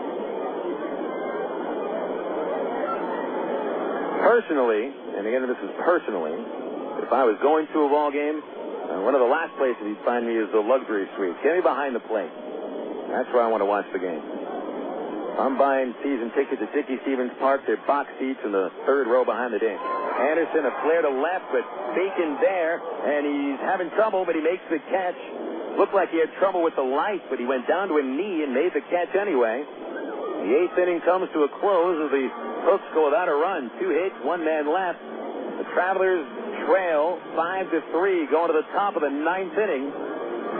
Come back for that ninth after these words on Air America Little Rock 1380 KDXE. Emergency hotline, can I help you? Yes, I need help. All right, sir, what's the problem? I can't taste my beer. I feel it in my mouth, but there's no taste. Okay, sir, this is what I want you to do. Put the bottle down and step away from the beer. Okay. Walk straight to the corner store and pick up a 6-pack of Miller Lite. Okay. Don't worry, it's going to be all right. Next time, try the light beer that actually tastes like beer. Great tasting, less selling Miller Lite. Miller. Good call. Miller Brewing Company, Milwaukee, Wisconsin. AgPro knows your patient. You've had your eye on a certain green and yellow tractor for some time now. But here's a thought. Visit your local John Deere dealer for an innocent test drive. Sit in that yellow seat and feel that rugged quality. Then run the numbers. You may find you've underrated the value of a John Deere and overrated the value of patience. After all, nothing runs like a Deere. Test drive the John Deere of your choice today at AgPro Central Arkansas, 10504 Maumelle Boulevard, North Little Rock. Of all the days of the week, it seems that Mondays are everybody's least favorite day. Well, the Travs and the Arkansas Democrat Gazette have a reason for baseball fans to look forward to Mondays. That's because Mondays are Democrat Gazette family night here at the ballpark. You just pick up a copy of Monday's Democrat Gazette, and you'll find a discount family ticket right there in the sports section. That's right. It's a coupon that admits the whole family for just $2 a person. Hey, Mondays don't sound so bad anymore. You're listening to Arkansas Travelers Baseball. Raul Estrada has come on to try for the save just 2 days after he threw 3 innings and 35 pitches in a 12-inning victory over Arkansas. Raul Estrada, the anointed closer now for the Corpus Christi Hooks after the promotion of their all-star closer, Highland Figueroa. But Estrada, an all-star in his own right, set up Figueroa in the all-star game, and Figueroa got the save in the South Division's 1-0 win. And Figueroa this year, it was Estrada this year, 2 saves in 4 tries, 4 wins, 3 losses, a 3.27 ERA. 86 strikeouts, ranking second in the league, only to his teammate Juan Gutiérrez, who was the starting pitcher today and struck out 6 to raise his total to 92. Estrada has saved 17 games in a 7-year career, and so this new role as being a full-time closer is somewhat new to him. Last year he was a setup man at Single-A Lexington, and this year setting up for Figueroa, but here he comes on to the ninth. Bobby Wilson leads off for the Travs. And Estrada's first pitch is a slider for strike 1. That's his bread and butter pitch. A major league caliber slider with a late sharp break. He can throw it for strikes, and he also can throw it out of the zone when he wants. Here's the 0-1 to Wilson. The fastball is low. 1 ball, 1 strike. Now, Wilson took Estrada deep on Friday. He was sitting on a fastball. He got a fastball and drilled it to left center. And that had given the Travs a 5-3 lead, but the Hooks came back in the last of the 8th tie in the game, enforcing extra innings. Estrada has allowed only a 196 batting average and 8 home runs. The 1-1 to Wilson is chopped towards the hole. It's short, backhand by Zobrist. His long throw gets Wilson, and there's 1 away. Wilson 1 for 4.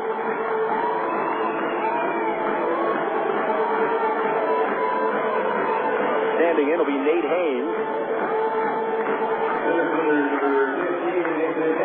Haynes has had an outstanding series. His first 3 games back with the Travs, he is 7 for 13. And tonight, 3 for 3 with an RBI triple, 2 singles, a run scored, and 2 steals.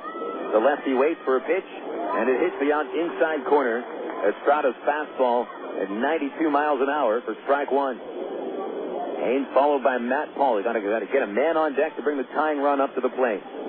The 0-1 to Haynes is inside and actually skipped up to the plate on a slider that fell a good 2 feet in front of the dish. 1 ball, 1 strike on Haynes. Estrada no longer has the luxury of just pitching the 8th inning. Here's the 1-1. Swing and a miss on the slider in the dirt, strike 2. Estrada doesn't quite have the fastball that Frankie Rodriguez had when he was closing for the Travs in 2002, but he's got the slider. And they're both from Bolivar, Venezuela. I don't know what it is about the kid from Venezuela, but they throw some nasty sliders. The 1-2 to Haynes. Strike 3 called. A fastball on the outside corner. Strike 3. 2 outs in the 9th inning. And Matt Pauley coming up.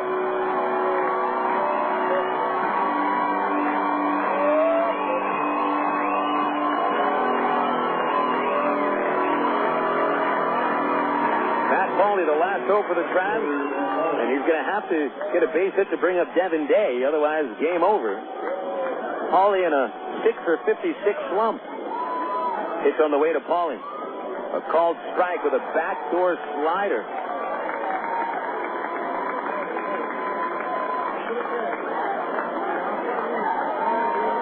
Estrada brings the hands together and comes set. 0-1 pitch. Fastball inside, turning Pauley away. 1-1.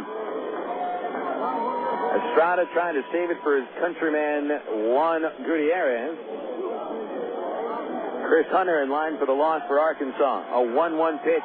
Pauley a swing and a drive and a deep right field. Going back is Pence, and that ball is gone. Matt Pauley hits his 7th home run of the year. A fastball that he hits to dead right field, and that'll bring the Travs within 1. It's just too bad nobody was on base.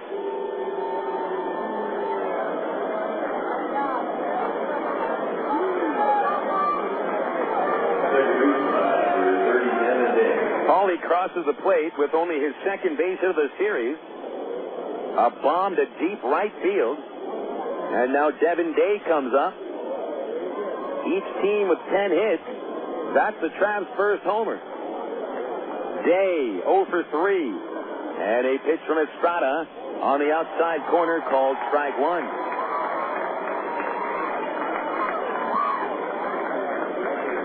Day is grounded out, hit to the left field wall and struck out. Estrada ready at the belt, and the 0-1. Day a swing and a foul into the 2nd level. Bouncing back into the 4th row above the Arkansas dugout, strike 2.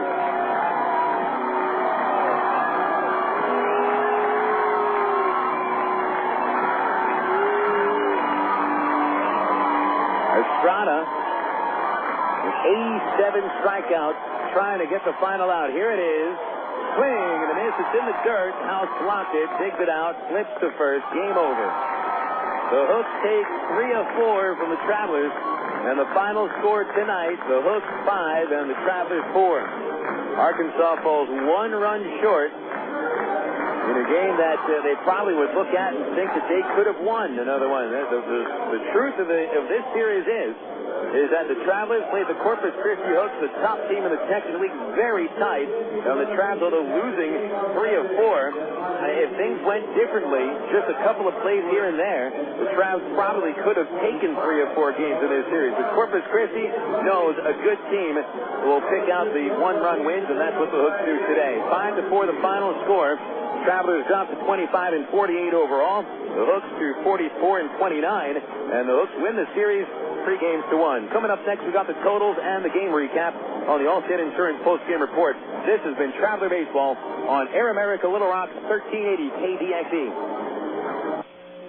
It takes teamwork to be able to reach new goals in today's complex business environment. Each one of us should strive to be a step ahead and know how to compete in a rapidly changing world. The ITT Tech School of Business is about helping people prepare for the challenges of a competitive world. ITT Technical Institute School of Business, education for the future.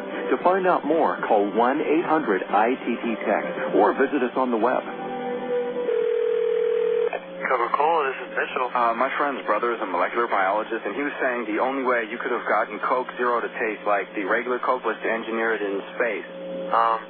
I would not. Well, no, but think about the whole zero factor, like zero gravity. It makes perfect sense. Zero is for the 0 calories. To stop pretending that you don't engineer Coke Zero in space. Can you do that? I wish I could speculate on that, sir. The next launch. I just want the time for the next launch. Coca-Cola Zero. Real Coke taste. 0 calories. Emergency hotline, can I help you? Yes, I need help. All right, sir, what's the problem? I can't taste my beer. I feel it in my mouth, but there's no taste. Okay, sir, this is what I want you to do. Put the bottle down and step away from the beer. Okay. Walk straight to the corner store and pick up a 6-pack of Miller Lite. Okay. Don't worry, it's going to be all right. Next time, try the light beer that actually tastes like beer. Great tasting, less filling Miller Lite.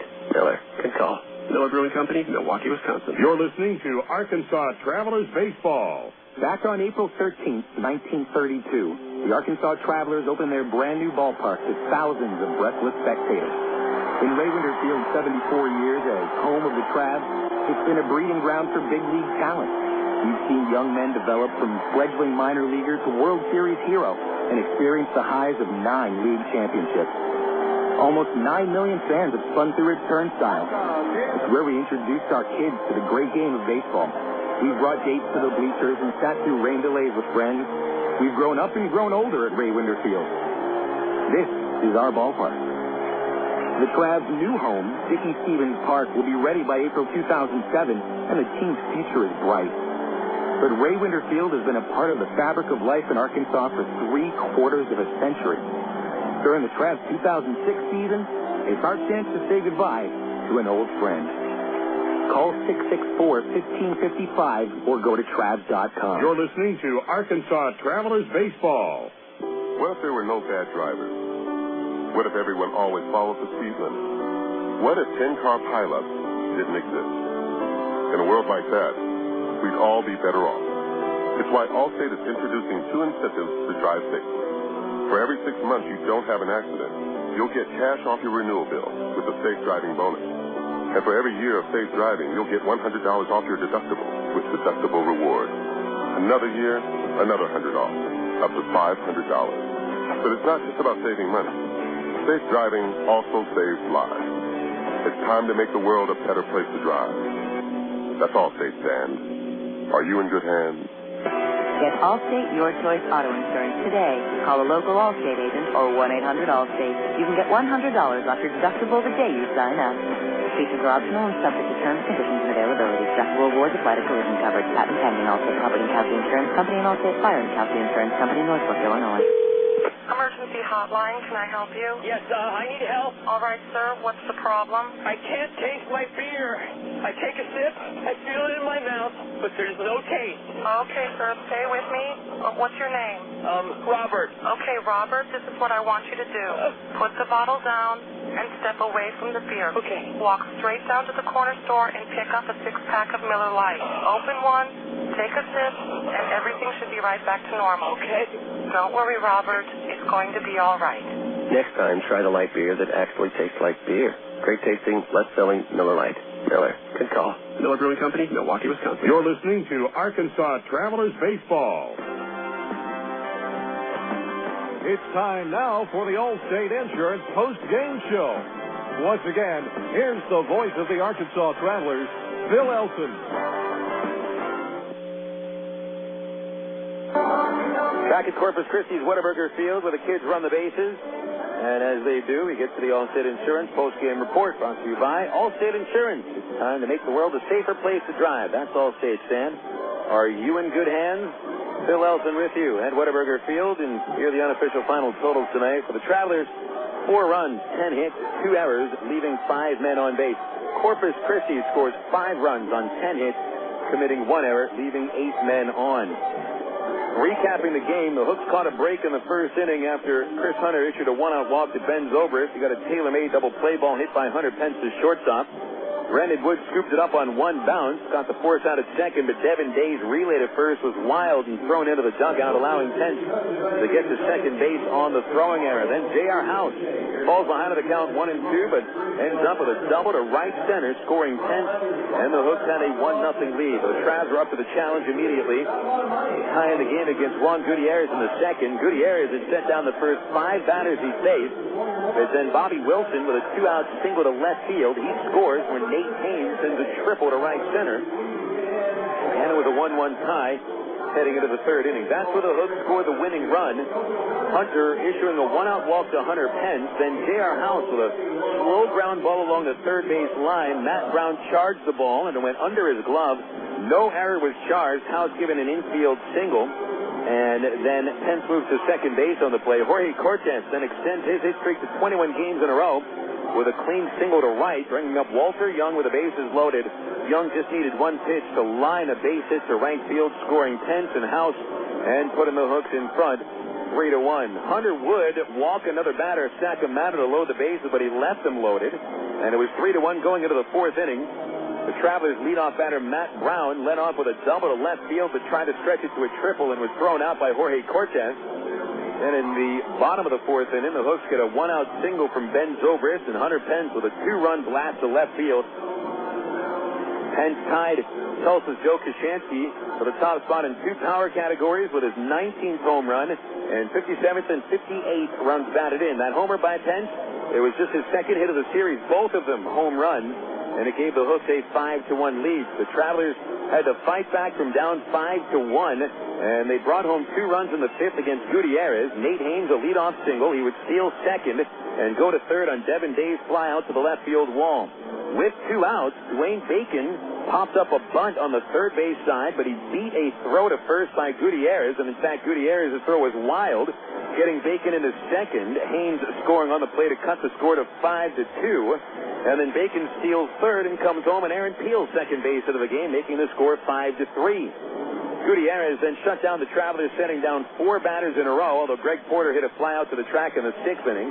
Gutiérrez left Nate Haynes on base in the 7th. Meanwhile, the Travelers reliever Daniel Davidson was outstanding, setting down the first 5 batters he faced after relieving Chris Hunter. And it came into the 9th inning where Paul Estrada was the reliever in relief, I guess, in the closer's role of Highland Figueroa, who'd been promoted to AAA Round Rock after Friday's game. Well, Estrada gets 2 outs, getting Bobby Wilson a ground to shortstop, and Nate Haynes was called out on strike. Matt Pauley follows with a booming solo home run to right field, his 7th of the season, cutting it to a 5-4 lead for the Hooks. But then Devin Day strikes out on 3 pitches to end this ball game. Corpus Christi gets the win by the 5-4 final. Juan Gutiérrez is the winner. His record 8-3. Chris Hunter takes the loss, and he falls at 2-7. Estrada's save is his 3rd. And time of game today was 2 hours 36 minutes. The paid attendance at Whataburger Field, 6,784. Coming up next on the Allstate Insurance Postgame Report, we'll have a look at the scores from the Texas and the Major League on Air America Little Rock, 1380 KDXE.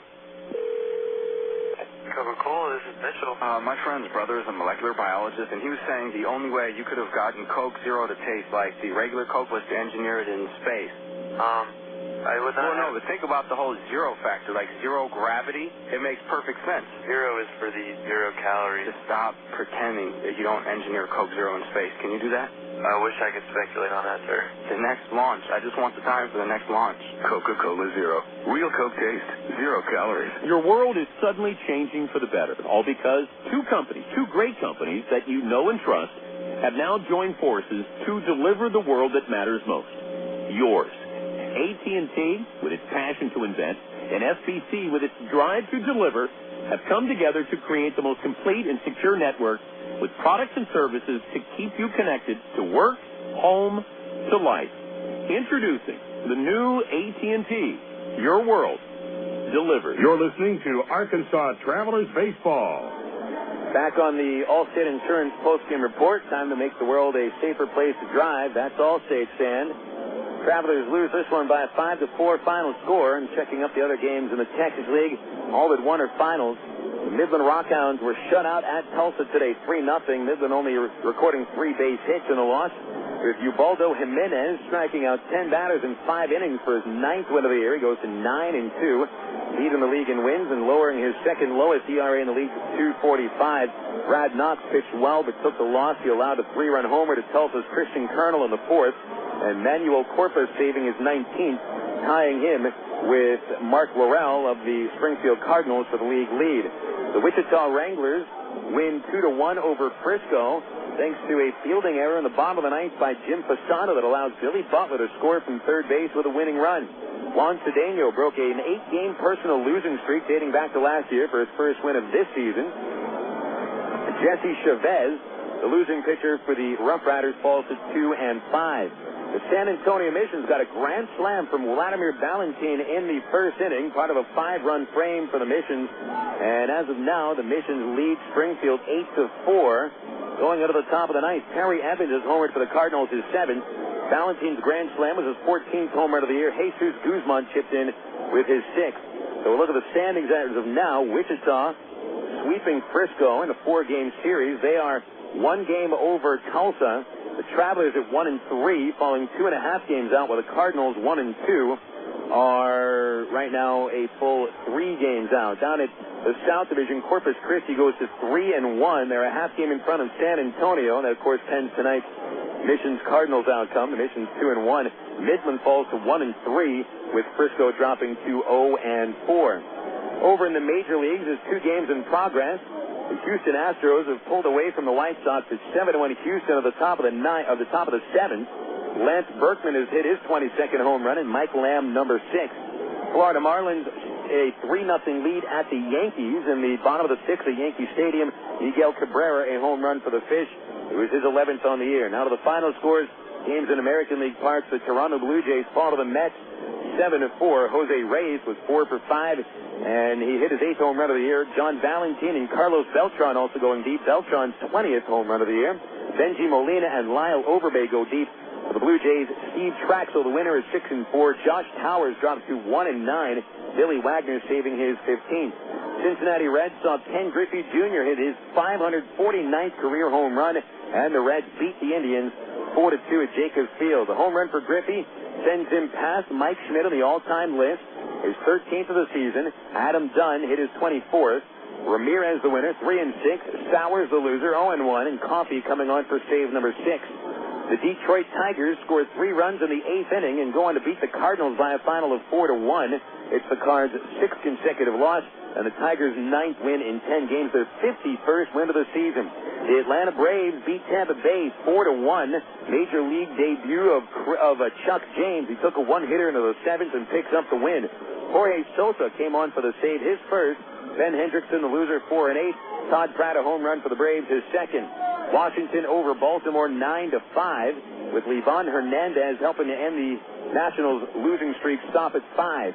Livan Hernandez 6-8 with a win. Daniel Cabrera, the loser, 4-5. Marlon Byrd, a home run for the Nats, his 4th. And Baltimore's Jeff Conine hit his 6th home run of the year. One rain out today. The Phillies and the Red Sox rained out at Fenway Park. They'll make it up tomorrow, 12:05 Central Time, first pitch. Kansas City won their 6th of 7, defeating Milwaukee 6-0. 13 hits for the Royals in that ball game, with the Brewers managing just 6. Winning pitcher Mark Redmond, his 5th straight win. Rick Helling drops to 0-2, and former Wichita Wrangler left-hander Jimmy Gobble got his first save. Minnesota spoils the Cubs 8-1. The Cubs commit 3 errors, and Derek Lee's return to the lineup. Brad Radke, the winning pitcher, goes to 6-7, while Sean Marshall drops to 4-6. Rodriguez a home run for the Twins, and Torrey Hunter hit his 11th.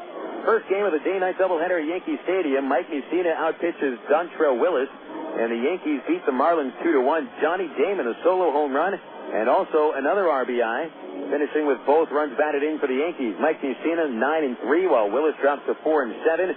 Mariano Rivera saving his 16th. Games in National League ballparks. The Colorado Rockies blank the Texas Rangers 3-0. 5-hitter combined on by Byung-Young Kim and Brian Fuentes. Kim 5-4 with a win. And the save for Fuentes, his 15th. Vicente Padilla pitched well but takes the loss He is 6-5. Seattle sees Richie Sexton go 5 for 5 with a pair of home runs, and the Mariners beat San Diego 9-4. Sexton now with 14 home runs on the year. The Padres hit 3 homers with Khalil Green, Ben Johnson, and Mike Cameron all going deep. Winning pitcher Sherrill, a 2-1 record. Alan Embry drops to 2-1 for the losing Padres. The Oakland A's beat San Francisco 10-4 with Esteban Loaiza allowing 4 runs and 6 hits and a complete game win, his 3rd win of the year. Matt Cain drops to 6-6 for the Giants. Steve Finley, a home run for the Giants, his 5th. More bad news for San Francisco. Barry Bonds left the game early with a knee injury. Los Angeles Dodgers send the Pittsburgh Pirates to their 11th straight loss. The Bucks are 26-51 and well on their way to a 100-loss season. Dodgers first baseman Nomar Garcia-Parra hit the 200th homer of his career. Brad Penny the winner, 8-2. Wells the loser, 0-2. Saito the save, his 5th. Joe Randa, a home run for the Pirates. The last final comes from Phoenix, where the Angels have their 3-game winning streak snapped by the Diamondbacks, a 9-7 final score. Kelvin Escobar allows 8 runs in the loss. He is 5-9. Miguel Batista the winner, 7-5. Jorge Julio saving his 6th. Orlando Hudson drove in 4 and hit his 5th home run. Former Traveler Kendry Morales hit his 4th home run with the Angels. Those are all the scores on the Southwest Airlines out-of-town scoreboard. Brought to you by Southwest Airlines, the official airline of the Arkansas Travelers. If you're traveling for business or pleasure, Southwest can get you there with over 2,700 daily nonstop flights. Check them out online at southwest.com. The Travelers lose 5-4 to the Corpus Christi Hooks, and we'll wrap it all up after this on Air America Little Rock, 1380 KDXE. You signaled your turn. You merged without cutting anyone off. You stopped because the light was red. Through rain and sleet, through dark of night, 365 and 1/4 days a year, you drive safely. Now Allstate rewards you for being the hero you are. Introducing the Safe Driving Bonus. For every 6 months you don't have an accident, Allstate will give you an extra bonus. Actual cash off your renewal bill. That's on top of any discounts you've already received. It's time to make the world a better place to drive. That's Allstate, Stan. Are you in good hands? Get Allstate Your Choice Auto Insurance today. Call a local Allstate agent or 1-800-ALLSTATE. You can start earning your safe driving bonus the day you sign up. Features optional and subject to terms, conditions, and availability. Patent pending. Allstate Plumbing and Casualty Insurance Company and Allstate Fire and Casualty Insurance Company, Northbrook, Illinois. Of all the days of the week, it seems that Mondays are everybody's least favorite day. Well, the Travs and the Arkansas Democrat-Gazette have a reason for baseball fans to look forward to Mondays. That's because Mondays are Democrat-Gazette family night here at the ballpark. You just pick up a copy of Monday's Democrat-Gazette, and you'll find a discount family ticket right there in the sports section. That's right. It's a coupon that admits the whole family for just $2 a person. Hey, Mondays don't sound so bad anymore. You're listening to Arkansas Travelers Baseball. Finishing off the Allstate Insurance postgame report, Bill Elson with you at Whataburger Field in Corpus Christi. Here are the official final totals for tonight's game. The Arkansas Travelers, 4 runs on 10 base hits, committing 2 errors and stranding 5. Corpus Christi scores 5 runs on 10 hits, 1 error. The Hooks strand 8. Winning pitcher Juan Gutiérrez goes to 8-3. Lost to Chris Hunter. He is 2-7. Raul Estrada saves his 3rd.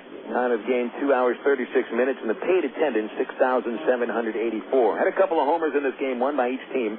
Hunter Pence hit a 2-run shot for the Hooks. He has tied Joe Kashansky with his 19th home run of the season. Travelers get a long ball from Matt Pauley with 2 outs in the 9th inning. It was a solo shot, his 7th of the year. Well, the Travs start the second half, losing 3 of 4 at Whataburger Field. Corpus Christi ups their season total record to 44 wins and 29 losses. That's the best record in the league. Meanwhile, the Travs overall still have the worst record of the Texas League at 25-48. We did see some very bright spots in this series for the Travelers. Relief pitching actually did a very decent job, with the exception of just blowing a 2-run lead in the 8th inning. The Travelers did flash some power, and a couple of fine pitching performances by Nick Green, by Jesse Smith. And even though Chris Hunter today did allow the 5 runs in 5 2/3 innings, defense let him down a couple of times. Hunter actually pitched a little bit better than his line looked. Tonight's BC Powder player of the game is Juan Gutiérrez, the starting pitcher for the Hooks. He'll go 7 innings, holding the Travs to 3 runs, 2 of them earned on 8 hits, no walks. He struck out 6. Gutiérrez now 8-3 with a .315 earned run average. He is the BC Powder player of the game. BC Powder, the official pain reliever of the Arkansas Travelers. BC gets into your system fast and it'll go to work fast.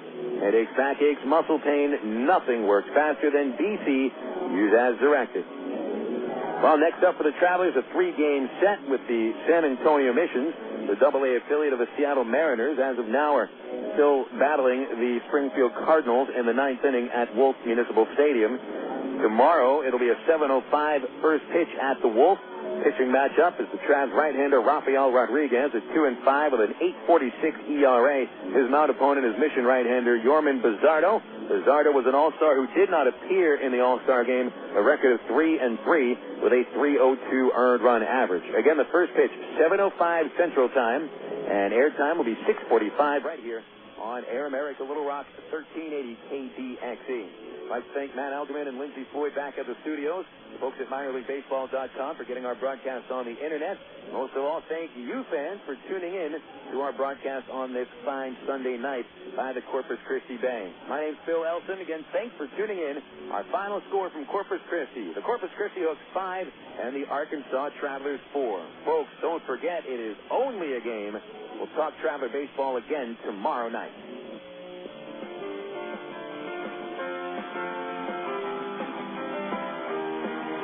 Today's game has been brought to you by AT&T, Coca-Cola, Allstate Insurance, ITT Technical Institute, Miller Lite, and Arkansas Federal Credit Union. You've been listening to Arkansas Travelers Baseball.